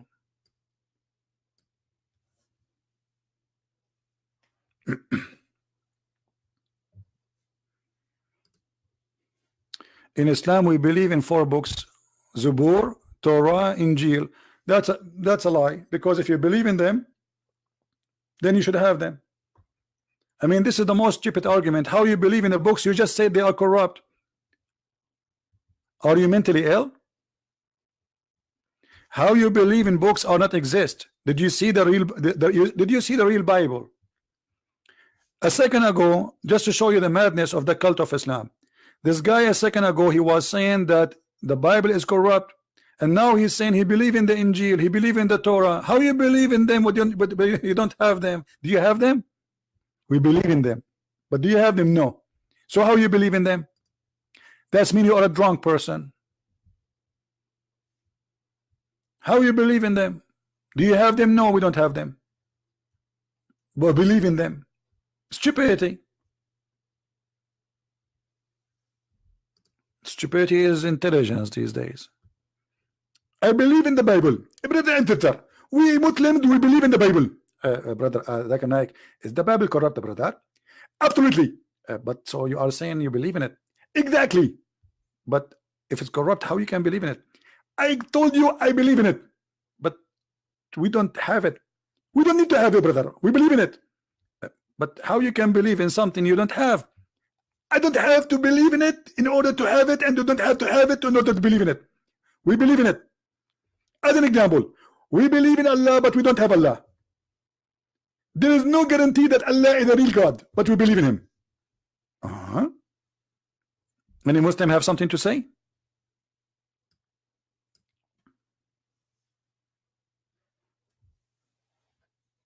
No, it's not taqiyya, it's stupidity. The guy here is arguing in a stupid way. Now, Mr. The one who was speaking about the Bible is corrupt, isn't it the Quran says that Allah, he will not let anyone corrupt his words? Yes or no? And is the Injil from his words?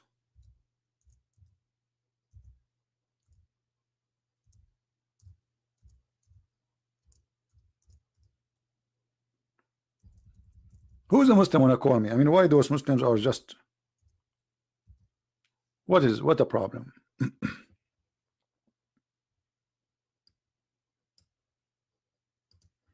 Did Allah make a false promise? Look what he said. And none can change his words. Who's talking? Allah. Is the Torah, according to Islam, is the words of Allah? Yes. So how the Quran says none can change his words, and you Muslim says the Torah has changed?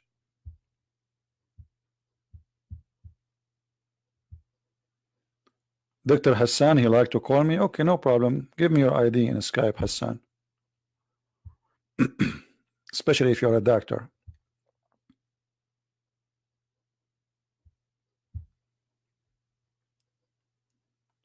Do you see it? Nobody can change the word of Allah. That is a contradiction. Here the Muslim, they will say, oh, he meant the Quran. That's stupid, because here it says nobody can change the words of Allah.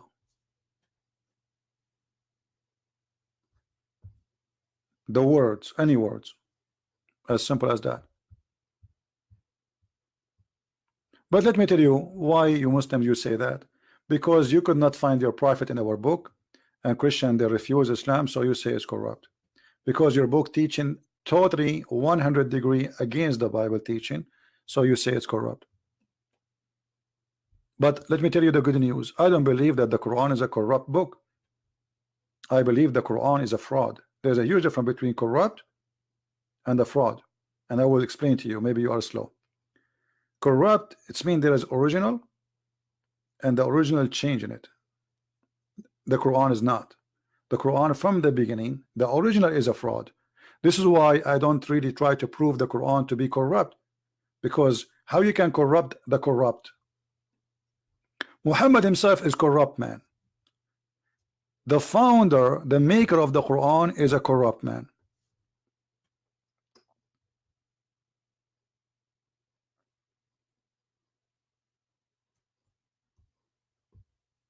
Any Muslim?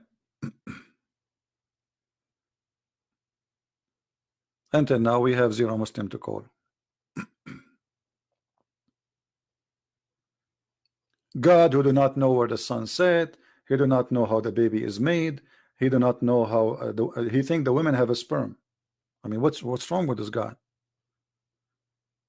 God, he think women have a sperm and the sperm coming from her ribs?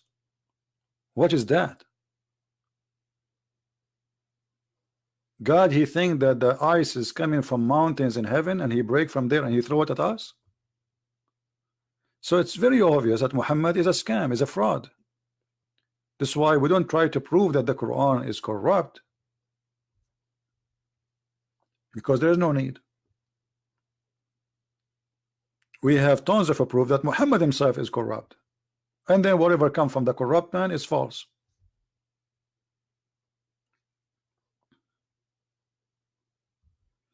Exactly, he could not remember the order of creation. One place he said that the trees and the trees and the grass made first, and the other verse says the stars made first. Have you ever heard of God? He cannot remember which one he made first. Why? He have a short memory. He's suffering from aging. Like you get older, you start forgetting things.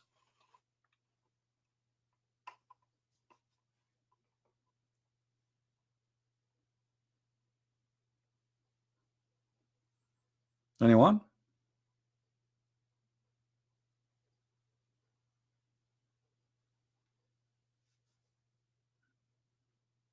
Maybe Allah, he got old and he lost his memory. You never know. I mean, things happen. Women call women dogs. That's a lie, my friend.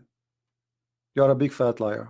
It is your Quran who make the women equal to poo-poo and to donkeys. You want me to show you? Here we go.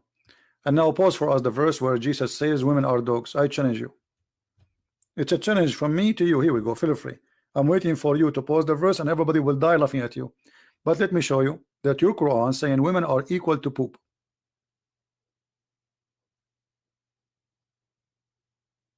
Are you there, Abdul?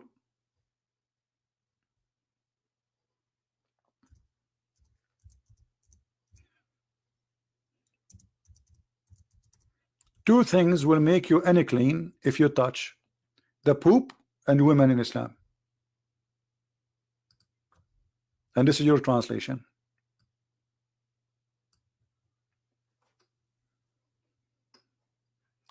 Or one of you comes from the call of nature, or you have been in contact with women, that will make you unclean. Do you see it? Now pause for us the verse in the Bible, Jesus saying that women are dogs and you are a liar. The woman, she said to him, she is worshiping him. So he is quoting for her what the Jews they say. So if you don't believe in our God, so why we will throw our jewel to the dogs, our bread? She said humbly, even dogs, they take the bread of their masters. And then he blessed her. And he said to her, your faith is great. And he did what she is asking for. So you are a liar.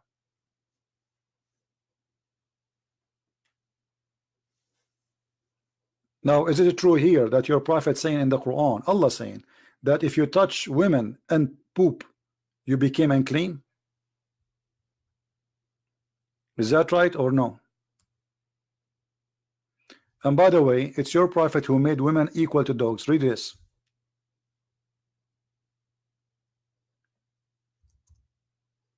Your prophet, he said, the three things will destroy a Muslim prayer: a dog, and a woman, and a donkey.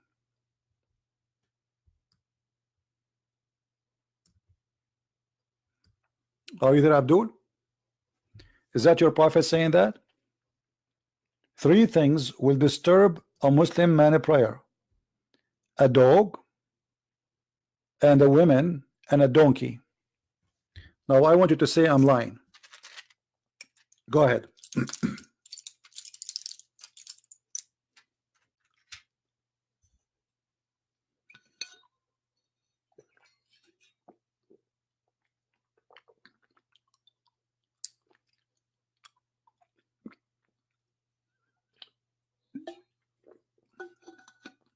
Where is the guy who is fighting for women rights? He's a Muslim. What happened?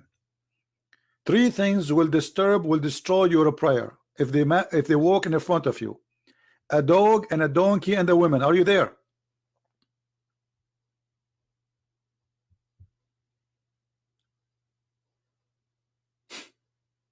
So look what we found in the Quran.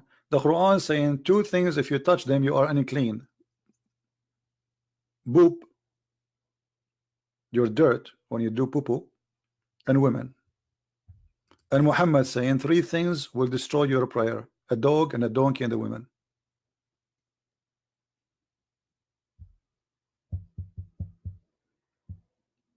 What happened now? You don't want to defend women right no more? I thought you are against women to be called dogs. Jesus never said women are called dogs. You see, God in Christianity is the only God he chooses. That God himself, he cometh through a woman. Christians, is it true that we believe that Jesus our Lord, he is born of a woman? So if women are dogs in Christianity, as this liar he said, then how God himself he chose to be born of a woman? That is a big fat lie, my friend. You are a liar like your prophet. Shame on you. Ah, I forgot you are just following Muhammad. When they asked Jesus about what the women, who was going to marry this woman when they go to heaven, look what Jesus said. He said, he and she, they will not be married. They will be the same as angels, which means women and men, they will be equal in heaven. So while Jesus saying women and men are equal in heaven, your prophet was saying that your mother, she will be a sex toy in the heaven for you, somebody.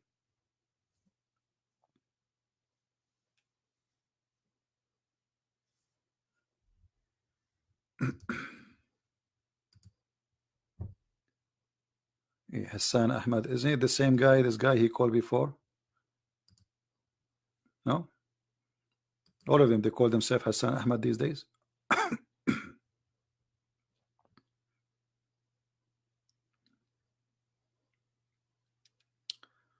Anyone? We gave him hello, this Hassan Ahmad. He is not answering. I will give him 2 minutes. If you don't answer, I will block him. Let us give him a call.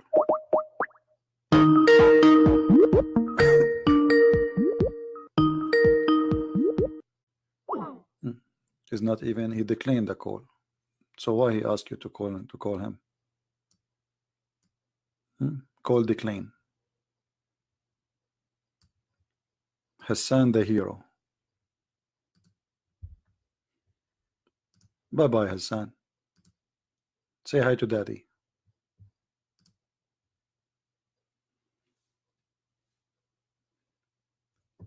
Anyone?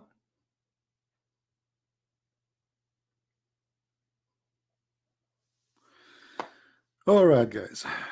Let us see. I think we have enough for today. I hope we have a good time and we learn something. As you see, Muslims have no answer.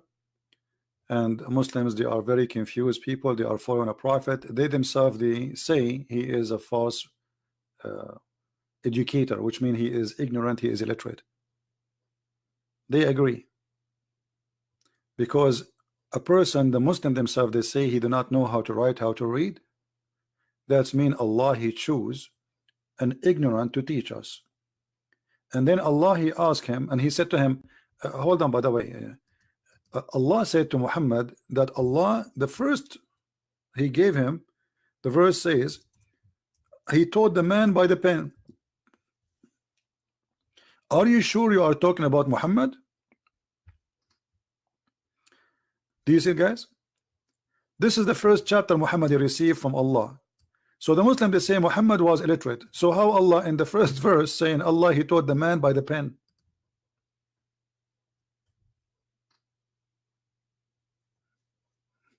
What the pen have to do with Muhammad? If Muhammad do not know how to write, how to read, and this is the first chapter Muhammad he received, Allah saying to him, Allah who taught by the pen. Stupid religion. Stupid religion. And by the way, the pen is not created by Allah, and the word pen is not even Arabic, but yet the Quran says this is a pure Arabic book. Okay, Mr. Guys, this guy, this Muslim, he's saying don't wear women clothing. Okay, so why your prophet he wear his wife clothing? The Jews, they forbid men from wearing women clothing. Do you Muslims forbid men from wearing women clothing, or your prophet he used to wear women clothing? And why he was wearing women clothing?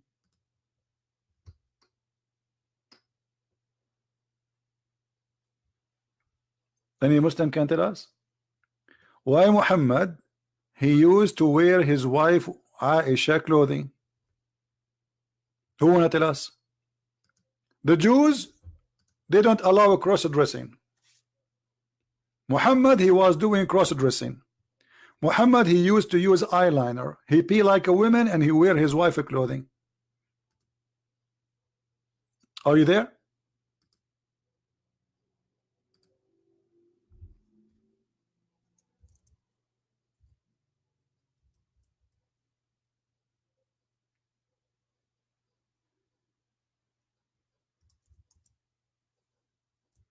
Abdul, are you there?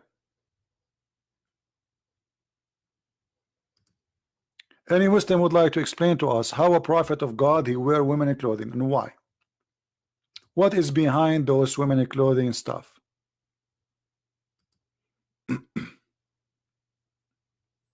Anyone?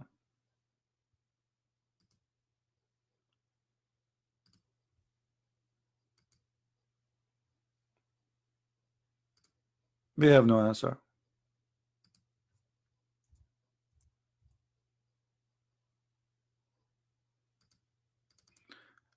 Let us show some reference.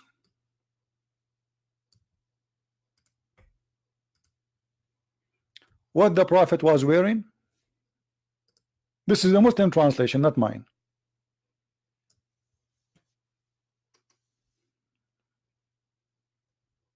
Are you there, Abdul?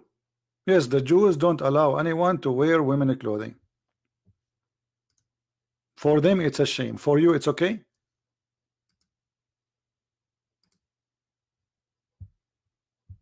I want an answer from you. You are the one who's against the teaching in the Old Testament saying don't wear women clothing.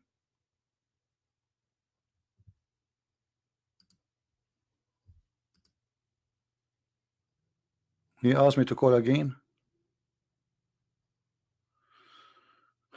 Okay, hold on, because I blocked his name already. He did not answer.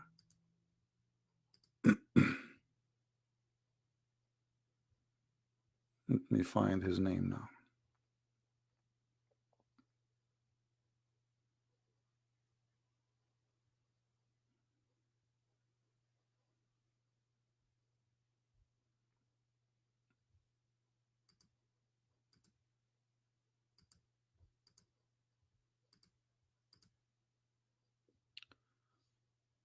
We need to find your name. I hope now we will not call him and he will not answer again.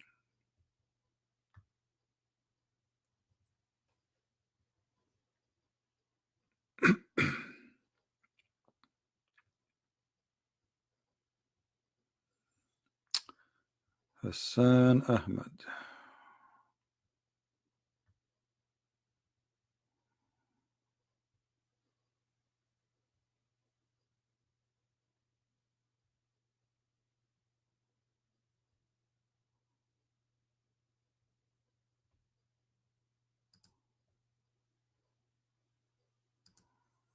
All right.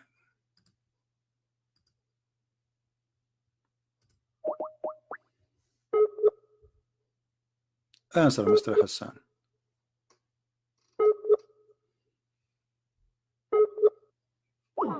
He's not there. Hassan Ahmed.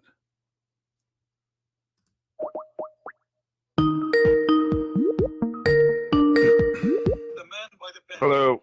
Yes, Mr. Hassan. How are you? Hello. Hello. I hear you. Go ahead. Hello, sir. I hear you. Go ahead. What do you want to say to us? You are live on air. Hello. Can you hear me? I hear you. Go ahead. Okay, so I was listening to your conversation about Quran, and I just wanted to make a point. I'm not like a debater, but I just want to make a point from where I've I lost you. that Hassan. Say during again. Prophet's lifetime. Say again, Hassan. I lost you. Sorry. Hello. During Prophet's. Yeah. Yes. So during Prophet's. So you, as you were making a comment about Prophet, that the Quran is corrupted, right? Is what? That you're basically making a comment that Quran is corrupted. Corrected? Corrupted. No, C-O-R. no, I did not say that. Yes, you cannot corrupt something as a fraud. The book is a fraud, all of it. It's Okay, not corrupted. so first of all, so if you don't believe that it's a revelation, that's one thing. But I can give you a logical thinking about well, if it's a revelation, and if it's the book of God, it's the word of Allah, then and then we can debate about whether it is changed over time or not. Okay, I'm listening. So Hassan, go ahead. I'm listening. Go ahead. Take your time. Okay, so my point was logically thinking. Okay, so imagine the Prophet, okay, and he's spending his life through, and the Quran is being revealed to him, and what was going on, that there were like a lot of people who were actually memorizing it. Okay, like they were like thousands. They were like thousands. You know that it's been written in the books, and let's just say even the goat had eaten it, like the verses of the Quran which were written. Okay, so what about those thousands of people who had memorized it? So you're making a point is that, I mean, or let's go back to the history. Let me ask you: Did you memorize any song? Did you memorize any song in your life? Did you memorize any song in your life? Let me My friend Hassan, I got your point. But I'm asking you. There's millions of people memorize songs, but doesn't mean that those songs. Hold on. Doesn't mean that those songs are from God. So I'm not asking you if the Quran is correct. Listen, from the beginning we say memorized it. You're saying that all of those people, they decided, okay, we're gonna change Quran. No, I did not say that. No, I did not say that. You're not listening. Okay. I said from the beginning, how you can accuse the corrupt of corrupt, which means the Quran itself is a fraud. So how many people recite the fraud, my friend? How many people recite the fraud will not make the fraud true? So what you are saying to me, because you memorize the Quran, that will make the Quran true. So what I'm asking you, can you prove to us? Can you prove to us that and you said to us that the goat ate the Quran? Okay, can you recite for me the verse where it says a woman, she should give her boobs 10 times? You said the Muslims are memorizing by thousands. Okay, I want you to tell me this verse. Just only the verse. What is the verse? The verse says women, she should give her boobs 10 times. There is no verse like this. This is like hadith. This is what Aisha is saying. No, What do you mean no? No, this is no. What are you There talking is no about? word. There's tons of approves of the. There's tons of approves. Listen, even Aisha, she was practicing breastfeeding for anyone when I enter upon her. She ordered her nieces, her sisters to do breastfeeding for adults for anyone when I enter upon her. Oh, okay. So what you're saying?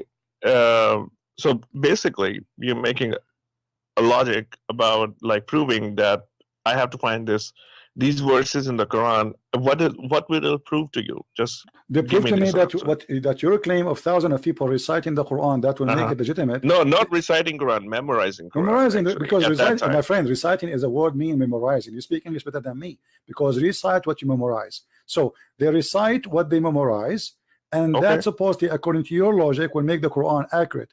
But here we go. We have your prophet receiving verses from Allah saying a Muslim woman she should give her boobs 10 different times.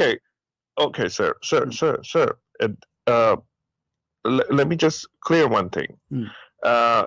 It's like you're comparing the iPhone with an Android. Okay, here's the thing.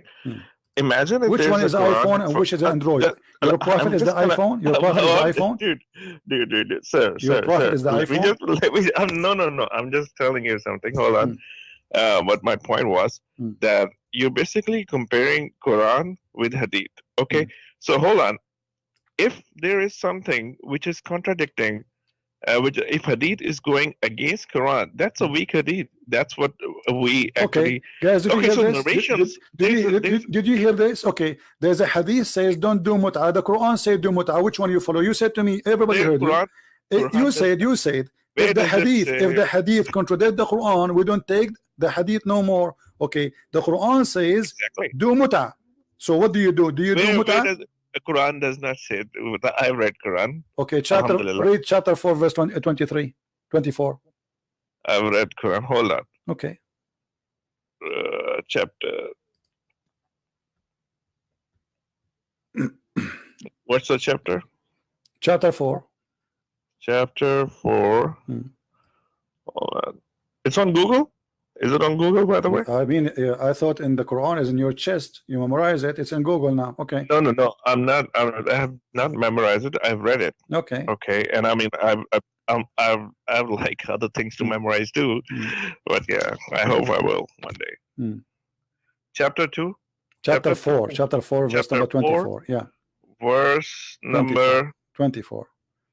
24. What translation you like to read it from? Quran. Okay. No, I'll see the. You want to see tafsir? No. Yeah, no. I'll see the whole context. Of course, okay, I will. See the whole context. You are expert. Well, Musnad al-Nisa. Hold on.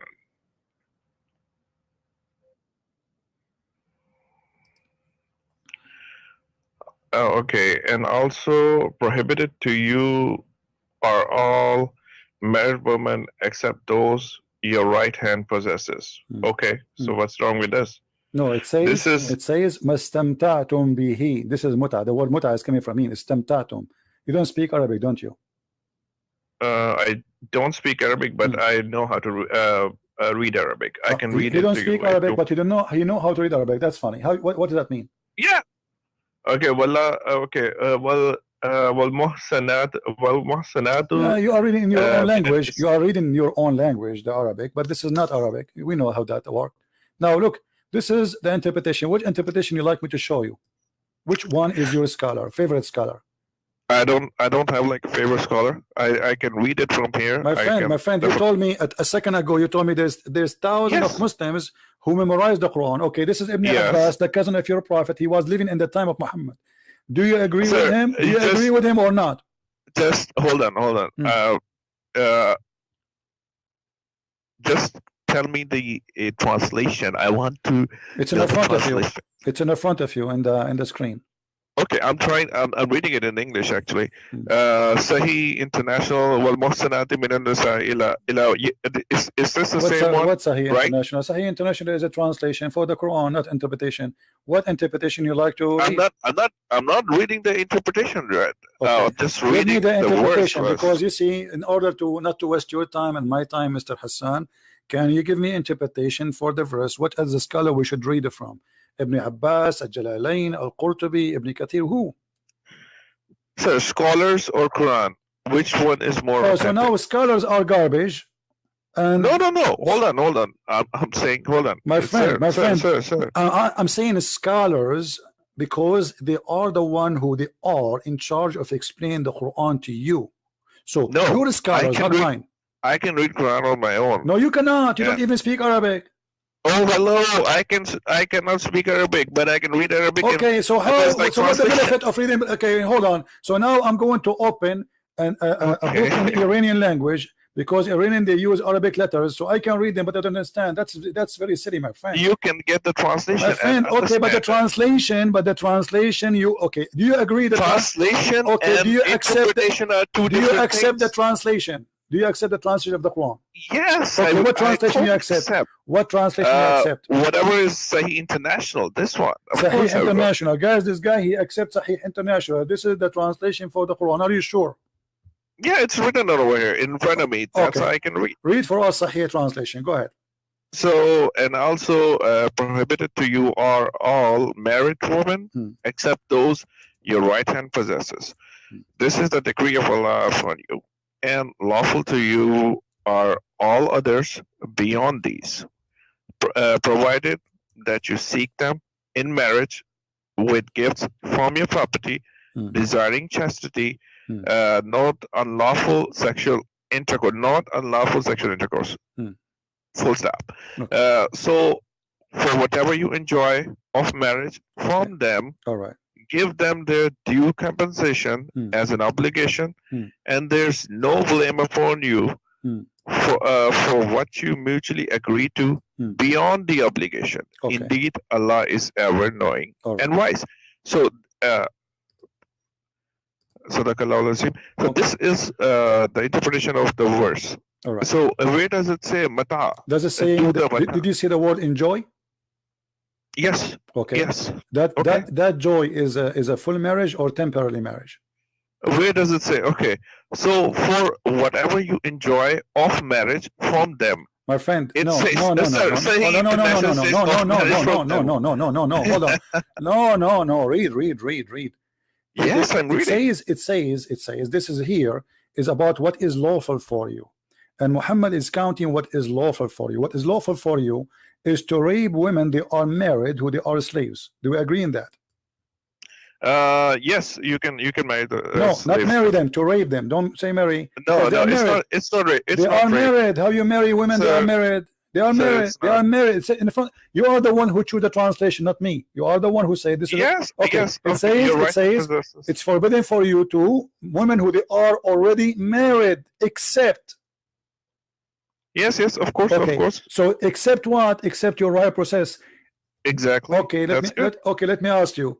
Muhammad, when he says it's lawful for you women already married, how you can marry unmarried women according to you? No, it says and married women except those your right hand possesses. Thank you. So married women are forbidden except married women who they are slaves. Oh, dude. There's like written in Abdul. This is you see, hello. I don't like stupid. No. Listen. You're basically don't make me hang up on you because you are a kid. Do you like us to see scholars? I'm not a kid. I'm a 34-year-old person. If you are not a kid, then accept. The translation. The translation says it's forbidden for you. All married women except. Do you speak English or not?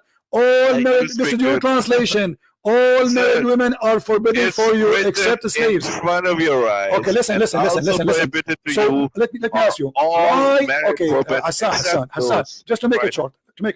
Why all the scholars of Islam agree with me against you? Give me a reason. No, they don't agree with you. Here we go. Okay, they agree with me probably. No, let us take it one by one. Here we go. Are you sure? If I approve it, you apologize and you say clearly that you are a silly, stupid dude claiming knowledge. Are you willing? Okay. See, here's the thing. You're basically using a foul language. No, I'm not. Because you're a liar. Here we go. Those are the scholars. Choose one for me. Anyone. All of them. Why would?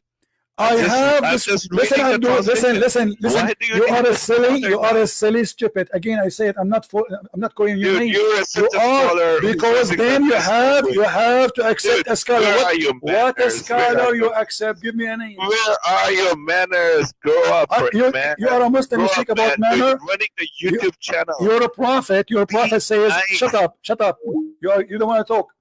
Your prophet says, if you talk about manner, the one who is proud about his heritage, tell him to go and bite the penis of your father. And you are talking about manner?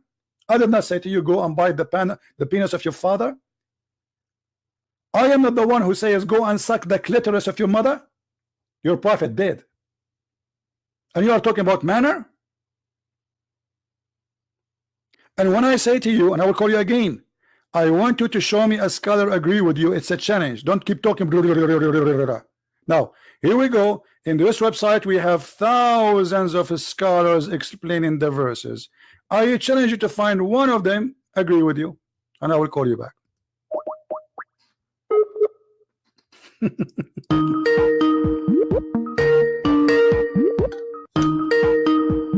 Hello. Okay, so now did you hear me? Yes, I can hear Did you. your prophet say is the one who is proud about his inheritance, tell him to go and suck the penis of your father or bite it? Where does it say that? Come Here we on. go. Here we go. You're say, comparing. okay, here we go. Okay, hold on. Here you go. Okay. In front of you, I will put it. Okay, here we go. You're jumping. No, we are not jumping. We'll go. Okay, you don't let us go there after we finish. Then you are saying I'm jumping. So, what scholar you agree with? Even okay. What is scholar? What is your scholar? Please don't waste my time, sir. Either you're gonna question me or I'm going to question you. No, we are. You're saying you are an Indian guy who don't speak Arabic, you don't speak good English, you don't speak your language, and you are trying to school me. So I'm not going to waste my time. No, I'm not trying to school you. I am asking you. Okay, no. You said that there is a scholars agree with you. Can you name one for me? I'm asking you the question. You're not answering my question. We need to prove your point, my friend. You need to prove it. You said I am lying about the muta. Here we go. This is Ibn Abbas, the cousin of your prophet, saying that this is a temporary marriage. Dude. Okay, let's just say. Is that a temporary marriage or not? Temporary marriage. It's in Shia. You know that. No, this is Sunni. Ibn Abbas is not a Shia. Are you stupid or what? This is not a Shia. You are stupid or what? Sahih al-Bukhari is a Shia book. Sahih al-Bukhari is a Shia book. Dude, it doesn't. Sahih al-Bukhari is a Shia book. Anything about is Sahih al-Bukhari a Shia book? I'm reading in front of you. Sahih International people, just Google get the lost. words. Don't call me again. Just get lost. You are a stupid idiot. All the Muslim scholars and people are laughing at you. This is why you don't want the scholars to explain it. And you said if something against the Quran, you will not accept it. The Quran, all of it, all the scholars of Islam says this is about temporary marriage. For a marriage for an agreed limited period of time. Who is talking? Ibn Abbas. Ibn Abbas is a Shia. What about Ibn Kathir? Ibn Kathir is a Shia. Al-Tabari is a Shia. Al-Qurtubi is a Shia. You are a stupid idiot. Al-Bukhari is Shia. Shame on you, stupid idiot. The Shia, they practice the muta because there's no verse in the Quran forbid that. And you actually agreed with them because you said if any hadith against the Quran, we should not follow the hadith. Well, the Shia, they say the same. There's hadith saying the muta is forbidden, but in fact there's hadith saying the muta was a practice, still practice after Muhammad, and we can find tons of them. So this guy, he don't want to read his scholars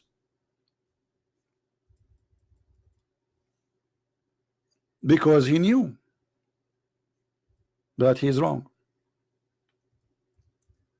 Secondly, if the Quran is a change or not, who care? The Quran is a stupid book. Sunset in murky water, beat the women. Look at this. This is Sahih of the Shia or the Sunni, Sahih Muslim. The joke of Shia, this is stupid. This is, people are laughing at you. We did muta in the time of the Prophet, temporary marriage, and we did it in the time of the Prophet and during the time of Abu Bakr and Umar, who is saying that the Sunni, this is Sahih Muslim, you idiot, this is not the Shia book, and it's Sahih, very authentic. So when we go in the Quran, we find this, and this is Ibn Abbas, the cousin of your Prophet, and he is a scholar for the Sunni and the Shia. What about Al-Qurtubi? What about Al-Jalalain? Al-Jalalain must be Shia too. I mean, it's amazing how they try to fool you. Big mouth.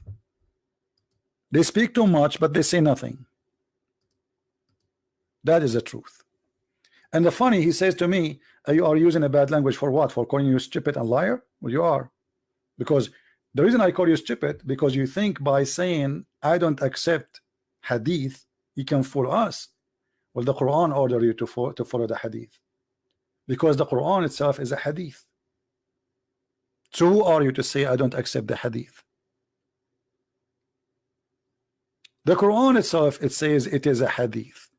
And when you say to me, I accept Sahih International as a translation, it's in front of you, it says already it's forbidden for you, women are married except those who they are your right hand possess. And then he says no, it doesn't say you can have sex with married women. It says, this is the translation you choose.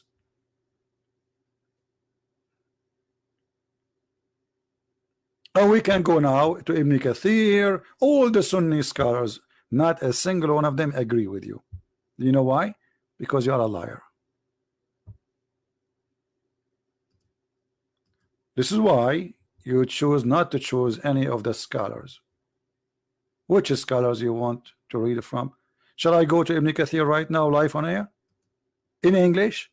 Are you going to say Ibn Kathir is a Shia? I think you will. This is the only way to escape. Ibn Kathir is a Shia now. Hey, Ibn Kathir, are you Shia?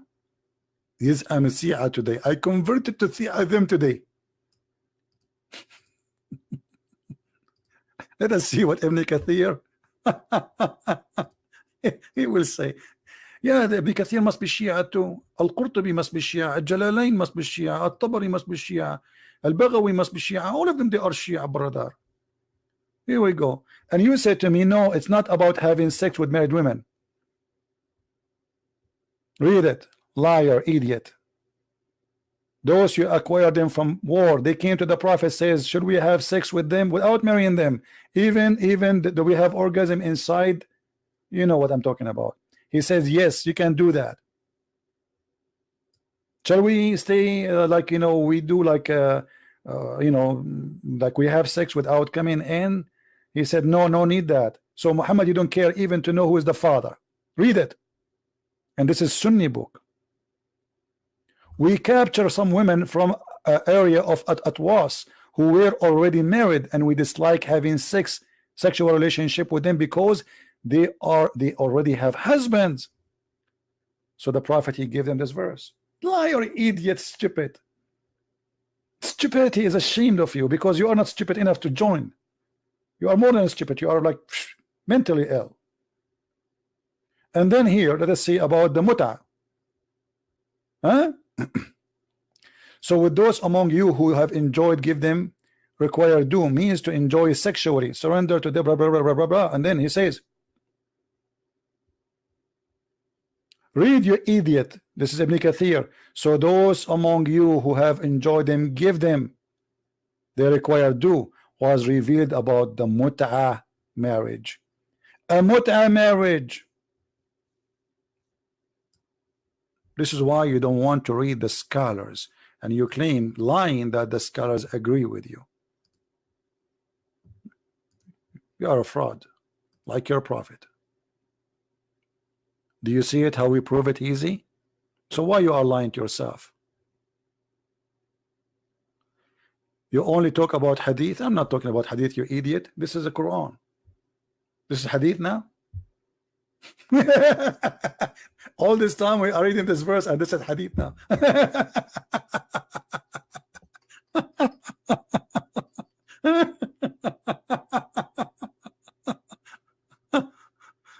Unbelievable. This is Quran. No, this is Quran. This is and why you don't want to talk about the hadith? Are you ashamed of your prophet, brother? Isn't it the Quran is a hadith? Here we go. The Quran says that the Quran is a hadith, and it was collected the same as the hadith collected. The same.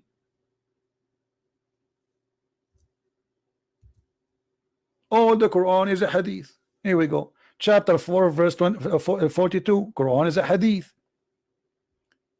487.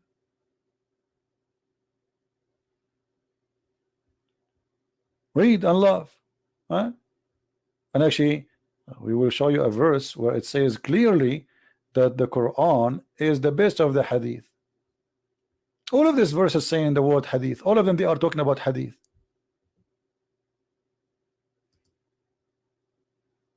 All those verses, it says the Quran is a hadith.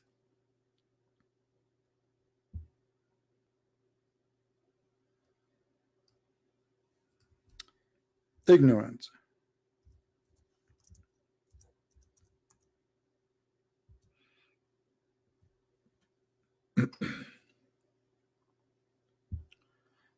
Any Muslim? No, hadith not mean saying. Hadith is a speech mention.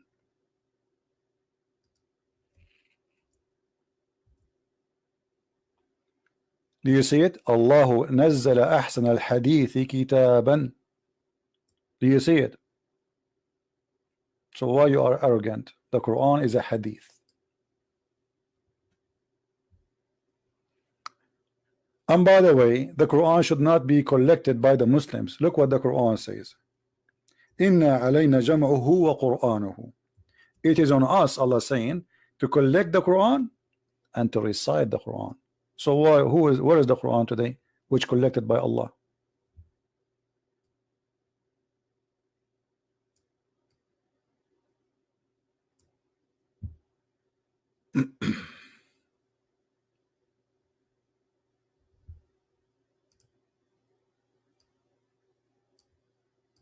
Wrong verse. Here we go.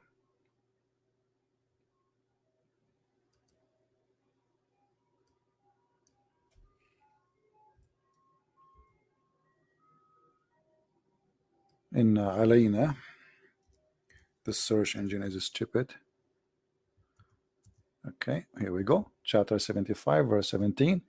It is on us to recite the Quran and to collect the Quran. And look at the translation here. Indeed, upon us is collection, and put between two brackets in your heart. In your heart. See how they try to find between two brackets in your heart. How it is a book and it is in your heart, and people will die. It doesn't say in your heart. That's a false translation. You change the translation, the word in your heart disappear. Why? Because it's a fraud, as usual. What is in your heart? Huh? Just change the translator. Liars. There is no honesty. We believe all people born Muslim. That's another stupid. I agree with you. All Muslims are born Muslims, because when you are a Muslim, you know, when you are born, you eat even your poo-poo. Okay, that's me. You are ignorant. So you are a Muslim and you stay Muslim. But the difference is that somebody, he is a baby, he eat his poo-poo when he is a kid, but when he grow, he understand that this is wrong. In your case, you keep doing it. This is why the Prophet, he ordered you to drink camel urine, and you think it's a holy order. So when you are a kid, you are a Muslim, you drink poop, you eat poop, or you drink piss.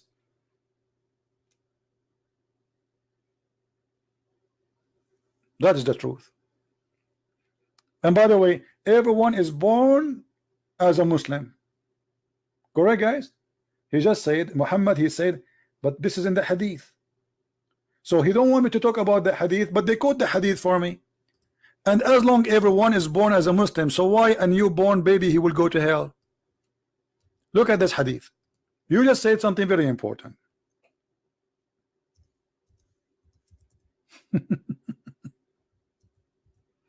Everyone, brother, is born as a Muslim. Aisha and Muhammad, they went to a funeral, and a child from a Muslim family of Al-Ansar, he died. He said he will be, this child, he will be a bird from the bird of paradise. Muhammad, he says, might be otherwise, he might go to hell. So how a child, he is born as a Muslim, he die as a Muslim, he go to hell? Explain to me. I will tell you why. Because Muhammad obviously is a fraud. He contradict himself. This guy not only born from a Muslim family, as you said, everyone is born as a Muslim. So okay, he's a child, he never commits sin. He did not even reach the age of sin. Look what Aisha, she said.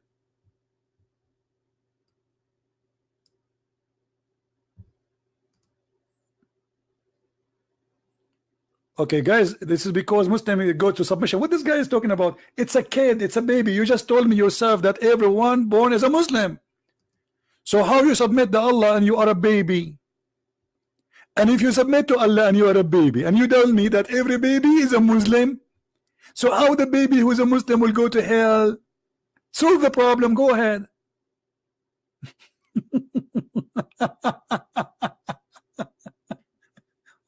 What a stupid cult. A brother and sister, every person is born as a Muslim. Okay, this guy, he is born as a Muslim. There is separate taste after life. Guys, there's a taste after life for the baby. They will take the baby to nightclub and they will say to him, do you like to drink camel urine or you like to drink whiskey? If he accept whiskey, he go to hell. If he accept camel urine, he will go to heaven. And just go. Let your dad talk to me, idiot.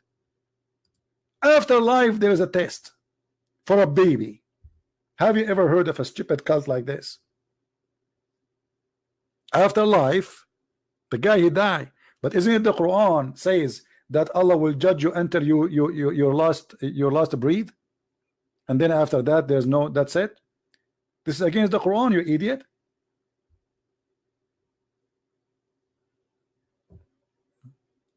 I hope idiot will not be upset from me because I'm using it too much. They might sue me. They say, hey, you don't call those people idiot. They don't fit there. They are more than idiots. Anyway, guys, I'm going to stop for now. Do we have a good time? Don't forget to download the video immediately after we finish because we don't keep them for long.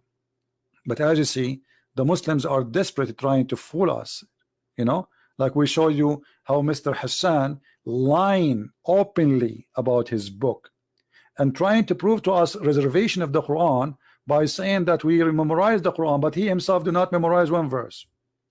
And not only that, the reason for the Quran to be collected because Muslims were dying and left and right, and Uthman ibn Affan himself, he burned all the other Quran. Why? Because they are different. If they are the same, we don't burn them. If we have the same books, if we say we have 10 Quran and all of them they are exactly the same, why wouldn't I burn them? He burned them all. And he made his own version. And by the way, they don't have even the book of Uthman. What they have today is recitation of Hafs according to Uthman,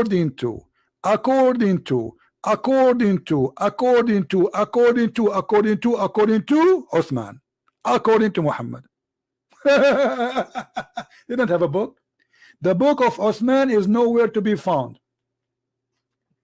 Even the book of Hafs nowhere to be found. There's no book. It's called Book of Hafs. Recitation of Hafs. And Hafs, according to Muslim Sunni, is a fraud. This is why any hadith from Hafs is invalid. Why? Because he is a fraud. So how you accept a person you accuse him to be a fraud to give you the book?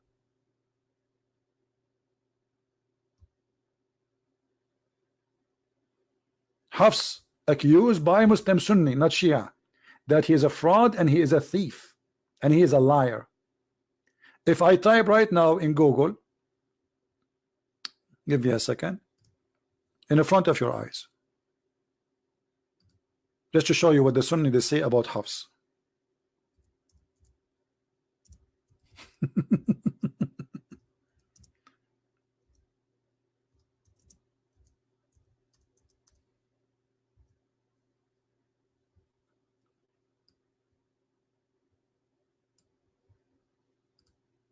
Here we go. This is a website. It's called Ahlul Hadith, the people of Hadith, Muslim, Sunni. All of it is people, they are Sunni, and they are quoting for you how many Islamic books. The one who is posting, I choose, I mean, anything in the internet. Abu Abdullah Ariyani, Multaqa Ahl al-Hadith. This is the website. All right. It says, oh, you know what? Let me translate the page for you to English. Why I want to do that? I mean, where is translation? It doesn't appear. I think I have to use Google. Yeah, I think I need to open it in Google browser. Okay, hold on. Let us open it in Google.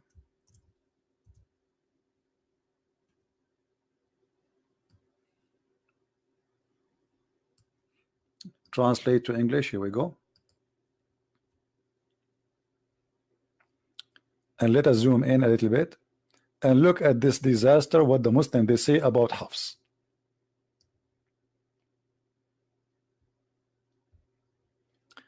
I saw that Hafs ibn Sulaiman said blah blah blah blah blah. Okay, no, blah blah blah blah blah blah blah. You can read, and then you will see. Let me you know, just to make it simple.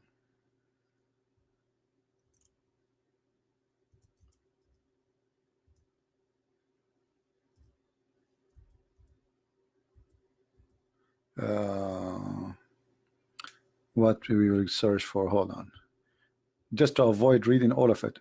But all of them, they say that he is not trustworthy, he is a liar, he is a fraud, they do not accept his hadith. All hadith is munkar, which means yuck, yuck.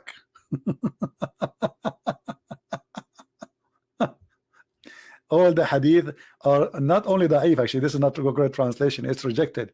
And he said does not write his talk, don't write his talk, because he's a liar. He's not like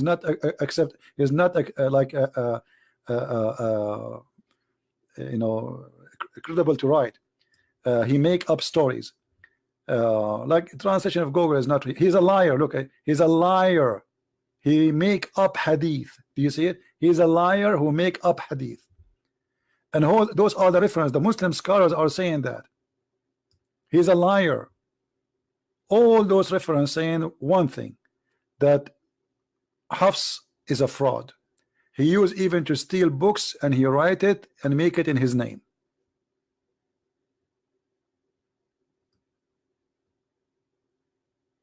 Do you see it? This is the one you are reading the Quran from. He's a fraud according to the Muslim Sunni, not the Shia.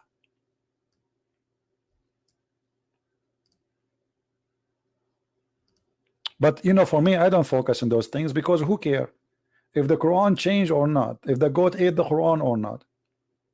Aisha, she said that the chapter of Al-Baqarah used to be equal to the chapter of Al-Ahzab. That means there's 200 verses are missing in one chapter alone. Umar ibn al-Khattab, he said, and this is a Sunni hadith, not Shia, that the Quran was 1,025,000 letter, I think, which mean 1,025,000 letter, as I remember the hadith. But what we have today is not even 20%. So where are they?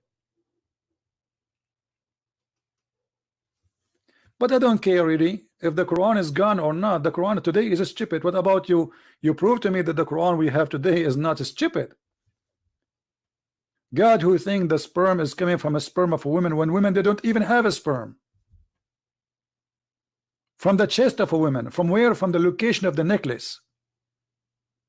That's what we care for. The Quran is corrupt. The Quran was not. That will not change anything. But I don't waste my time. My friend, you were born as a Catholic and you used to be the Pope. I know all this game. I know it. You know what? Why you don't call me Mr. Catholic who was born as a Catholic? Just to get you busted. All Muslims who they claim, they come here, they say to me, I was a Catholic. Nobody was a Protestant and nobody was Orthodox, because in Islam they consider number one enemy to them is the Catholic. Everybody was a Catholic. Even the Mother Teresa, she converted to Islam. By the way, the Pope who died last year, he became a Muslim. Stupidity. We laugh at you. Once I went to a Muslim chat room and I paused there. I said, hey guys, the Pope and his mother-in-law and his third wife who passed away last year, they converted to Islam today. The admin in the chat, he said, Allahu Akbar, Allahu Akbar. Stop, guys, stop the text, stop the text. Look what this brother is saying. Look. The Pope mother-in-law who passed and his wife who passed away last year, they converted to Islam today. Allahu Akbar. Stupidity. I just said who passed away last year. And the chat room went so crazy. Allahu Akbar, Takbir, Allahu Akbar. They don't have a brain. Just say to them a Catholic who converted to Islam, because this is their enemy. She passed away last year, and then one of them, he says, brother, he says passed away last year. How this happened? So they I bounce him, brother, bounce him, kick him out of here. He's making fun of us. But it was too late. Stupidity. All of them, they used to be Catholic. By the way, we have the sons of the founder of Hamas, one after one, leaving Islam. Don't you know? We have millions of Kurdish and Persian and Arab are leaving Islam. Don't you know? We have the Prophet wife who left Islam. Don't you know? Isn't it true that the Prophet wife who left Islam and she became a Christian? Imagine. The Prophet wife, she left Islam and she became a Christian and she married a Christian man. The Prophet wife himself.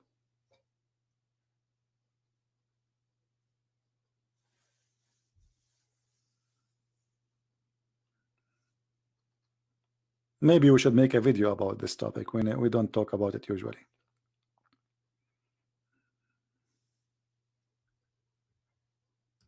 Any Muslim? Mayday.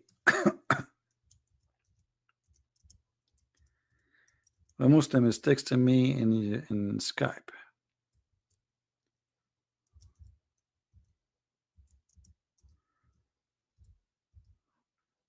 Here we go. We just got somebody here want to leave Islam.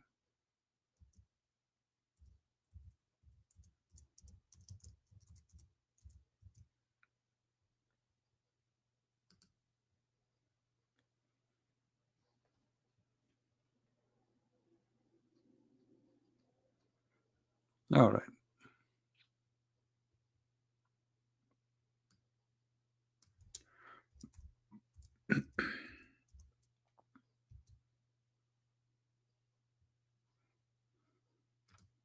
All right, guys. Sorry, I wasn't looking at the chat. So, do we have any Muslim here? See, because after we heard this conversation with Mr. Hassan, there's a guy. He says to I check what you said, and I will let him. It's up to him if you wanna call. And he is agreeing. He said everything you said, I found it to be true. So look like this guy, he is leaving Islam. I don't know. I'm waiting for him to say yes. Who's next? Tell us about the wife. Which wife? What wife?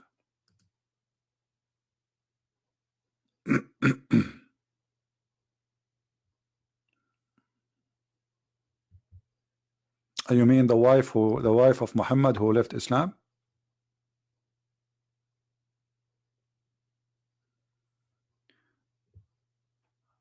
Her name is Qatila.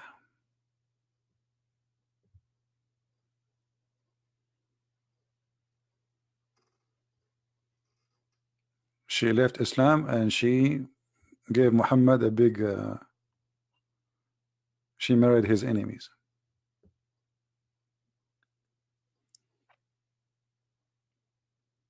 No, qatila, not qatira. Qatila.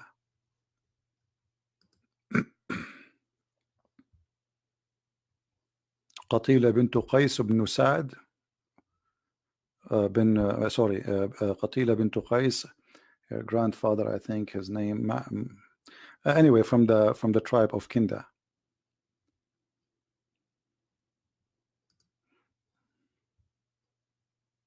Can you prove Christianity is true? Yes, by proving Islam to be false. I just did, because that's mean, you see, Muhammad already agreed that Jesus is a prophet, right?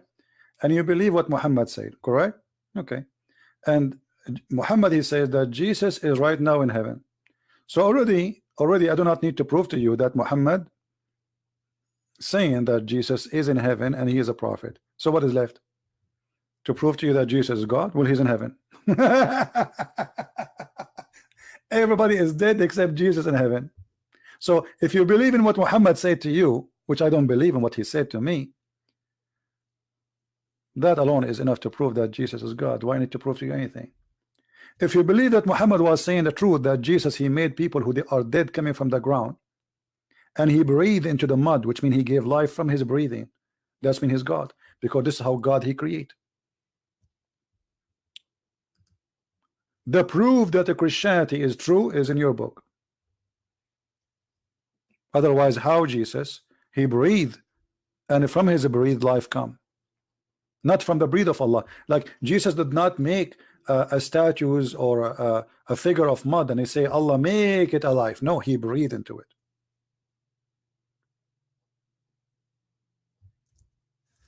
The Muslim then they say, oh, it says that by the will of Allah. Who care? This is your claim.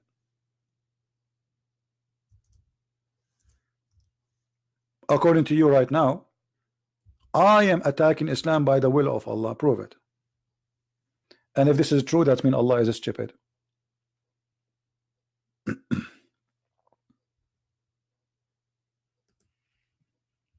This is your Quran.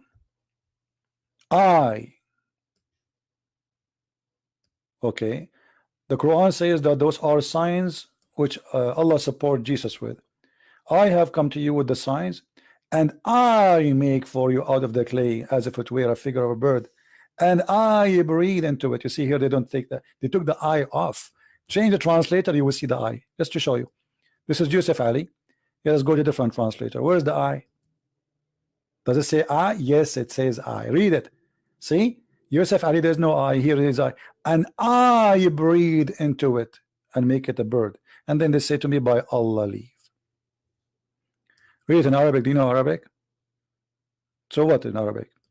ورسولا إلى بني إسرائيل قد جئتكم بآية من ربكم أخلق من الطين طير الطير فأنفخ فيه أن تكون طيرا في إذن الله أكبر. So, but the funny, you are asking me to read in Arabic, but you don't know Arabic. Idiot.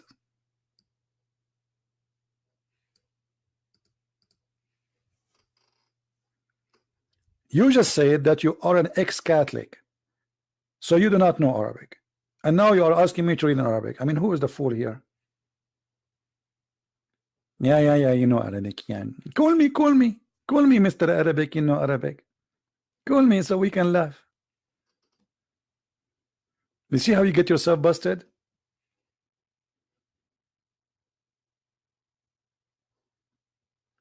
Yeah. Okay, call me. You said you are Lebanese. Okay, call me and I will ask you a very simple question about Lebanon. Call me. A Lebanese who speak Arabic, obviously he know everything. Just call me. Can we take from your time a moment, Mr. ex-Catholic? Not yours.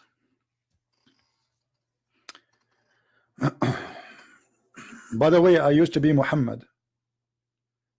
Yeah. And Allah guided me and made me Ali. And then Allah guided me again and I became a Christian prince.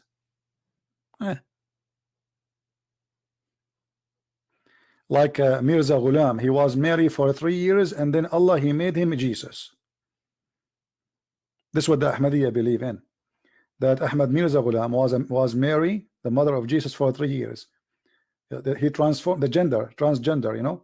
He was Mary, he became Jesus. 3 years he was Mary. And then one day he woke up in the morning, he found himself Jesus. And this is a religion, more than 30 million, they follow it from the Muslims. You Muslims follow anything, like a chicken following anything, like a baby chick, when he came out of the egg, anything move in the front of it, even if it's a cat going to eat him, he follow it.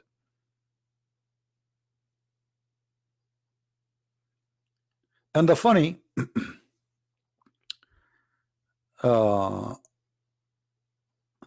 you will embrace Islam. I embrace Islam already every day. Don't you see? I do what Jibreel do. I embrace Muhammad and I squeeze him. Mr. Free, have you ever heard of a prophet he been squeezed to be activated? Free, why you don't call me and explain to us, if Muhammad is a prophet of Allah, why the angel did not say to him assalamu alaikum and he starts squeezing him? Oh, I know what the secret behind the squeezing. Do you know?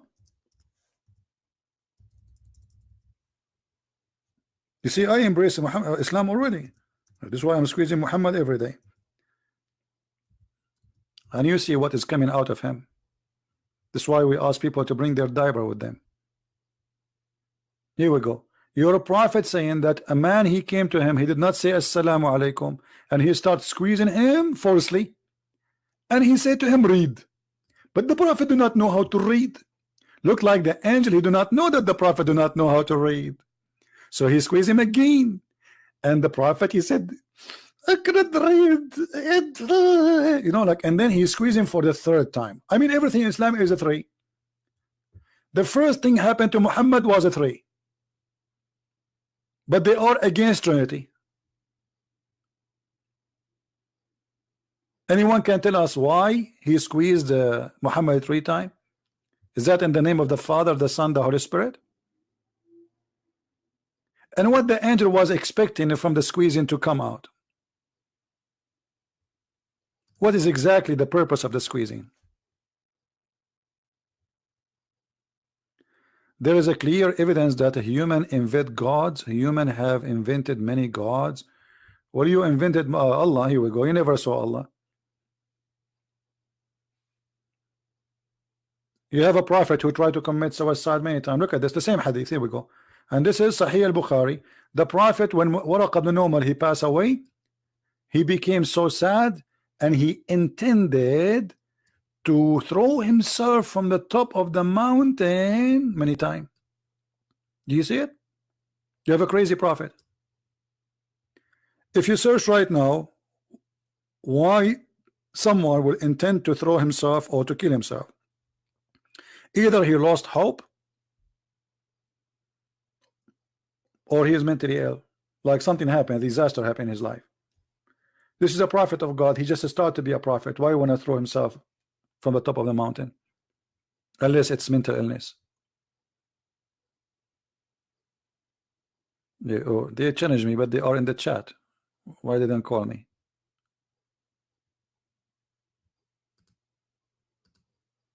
Anyone want to tell us why Muhammad tried to throw himself from the top of the mountain? Isn't it Muhammad, he said, the one who tried to kill himself as suicide, not suicide bomber, suicide, which means not to kill the enemy, just to kill himself, he will enjoy hell forever?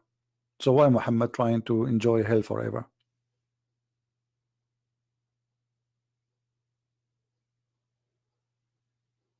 Any Muslim have an answer? And why he's trying to commit suicide? Because Muhammad, he don't believe he's a prophet. Read carefully. Each time he tried to commit suicide, the angel, he appeared in front of him. He says to him, "Oh Muhammad, you are indeed a messenger of Allah in truth." Whereupon in his heart become quiet, and he calmed down and he go back home. Second day he come back to throw himself. What a crazy guy. The angel just yesterday he told you you're a prophet. Why you are doing that again? Because he's mentally ill.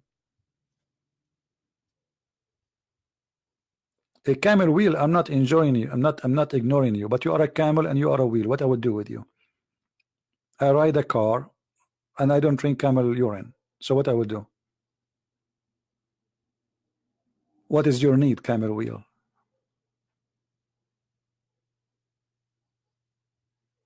Any Muslim have an answer? And the funny, by the way, I mean, the story here is kind of a drama, because look what happened. Muhammad, he climbed the mountain. This is Muhammad. Muhammad, they climbing the mountain, there again, there again, there again, there again.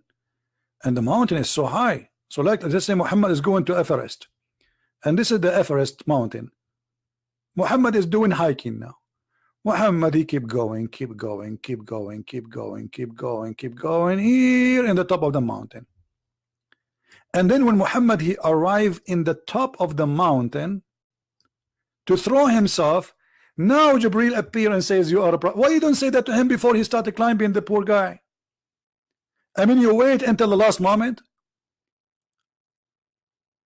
And now the poor Muhammad, he have to go down all the way. And then second day, Muhammad, he do the same. He started climbing the mountain. Muhammad now is climbing the mountain. Muhammad now is going up in the mountain. Muhammad now is going high in the mountain. Muhammad is sweating in the mountain. Muhammad is so tired in the mountain. Muhammad, he can't breathe going up to the mountain. Muhammad almost fell down from the mountain. Muhammad hold the rock of the mountain. Muhammad, he arrived to half of the mountain. Muhammad now is arrived to the top, almost to the top of the mountain. Muhammad is climbing more to the mountain. Muhammad now is arriving almost there. Muhammad now is getting ready to be there. Muhammad now is there, and then the angel appear for him, says, don't throw yourself, don't throw yourself, you are truly a prophet. Why you don't tell the guy before he leave his home, if this will solve the problem? You wait for him until he go in the top of the mountain, and the poor guy, he lost like 10 pounds every time he go. I can imagine Muhammad became so skinny then. I mean, imagine, put yourself in his shoes, I mean his panty. Climbing the mountain, every day climbing the mountain, and the angel appear only when Muhammad, he want to jump. I think the angel, he is doing that in purpose. He said, like, let him go, let him go. Yeah, climb up, go up, Muhammad, continue. Go. The poor Muhammad, when he arrived to the top, the angel, bingo, hey Muhammad, Habibi Muhammad, don't jump Muhammad, you are truly a prophet. And the prophet, he says to him, really? I'm a prophet? He says, yeah, truly you are a prophet indeed, brother. And then the prophet, okay, because I thought I'm not a prophet. No, you are a prophet. Okay, what is this? What this is drama is about? You know, an Indian movie is made better. I mean, you watch an Indian movie, from the first scene, you know what will happen in the end. Well, Muhammad movie is not even an Indian movie. Look at this. Every day. And then when he come, whenever he come, the period coming of inspiration used to become long, he would do as before. Like, what the heck? This guy, he like it. He liked to go to the mountain. He would, let me throw myself. I want to throw myself. And then the angel come. What is this? I mean, the director of this movie is horrible. Come with the better story. Where is Muhammad? In the top of the mountain. Where we can find Muhammad? In the top of the mountain. What Muhammad want to do? Want to throw himself up, so nobody believe him no more. Muhammad want to kill himself. Muhammad want to kill himself. Let me, I want to go. Okay, let him go. And this is what happened. Muhammad, he say he want to kill himself. He go all the way to the top of the mountain. Nobody follow him. He thought that his family, they will go after him. Please, Muhammad, don't do it. Let us call the FBI to talk to you. Negotiation. What do you want? I want an iPad, and I want iPhone, and I want my internet for free. Otherwise, I'm going to jump. But nobody follow him. Nobody care. Okay, kill yourself. So he go all the way to the top of the mountain. Nobody care. He come back, and he claimed that the angel appeared to him. So down the stairs, he said to him, I'm going to go upstairs. I'm going to kill myself. Nobody care. His wife did not follow him. His family did not follow him. Okay, Muhammad, go. Go, Muhammad, go. Because they knew he's a potato. He will not. He say things nobody. He don't mean it. Okay, Muhammad, just go, brother. Why you don't debate in real life? Somebody tell you this is not real life, you idiot. Why you don't debate in real life? We must be dead now. Why you don't debate in real life? Because if in a computer and I make you do poo-poo, so imagine in real life what will happen.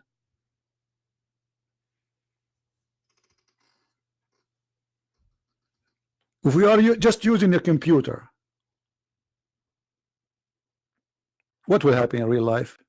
I will squeeze you and hummus will come. Hummus.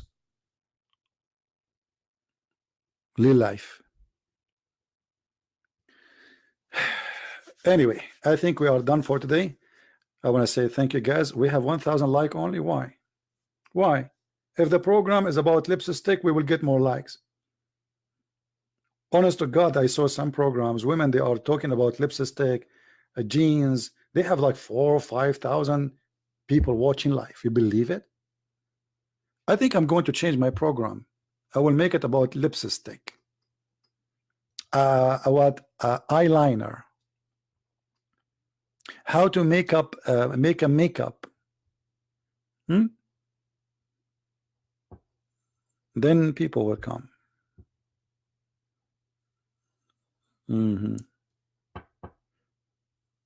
Yeah. Oh, you know what? I found a solution to make you watch me more. Guys, if you don't come tomorrow, I'm going to climb the mountain. Okay? I'm going to climb the mountain in Colorado. And I'm going to jump in the top of the mountain. So by the time I go in the top of the mountain, if I don't see in my chat room, I have like 5,000 people, I will throw myself. And then when I arrived to the top of the mountain, I found that still there are just 1,000. Nobody care really. I said to myself, let me try again. Okay, guys, today I'm not going to because Nzil Zabril, he appeared to me. I will do it tomorrow.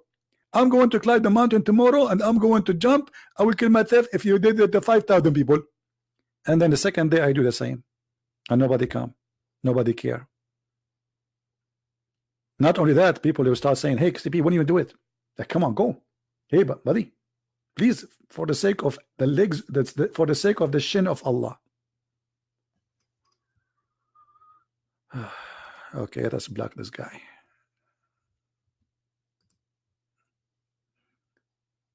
Anyone who will flood the text, we will block you. It's very easy. Take us one click. It takes us only one click. This is how easy it is. Anyway, guys, thank you very much for being here. If you like this video, don't forget to download it before the video throw himself from the top of the mountain. And if he throw himself from the top of the mountain, then it's going to be very hard to put it together. So, brothers and sisters, if you believe in Allah, brother, and you believe in his heaven and his prophet who tried to throw himself many times, brother, download the video and share it with everybody so we can learn how we can throw ourselves from the top of the high mountain, for it is very, very nice, very beautiful. Here we go. The prophet was trying to learn how to fly. It's very much of adventure. Very much. Thank you very much for being here. May the Lord bless you. And we see you again. Christ is Lord. Islam is false. And we prove it every day. Take care. Bye-bye.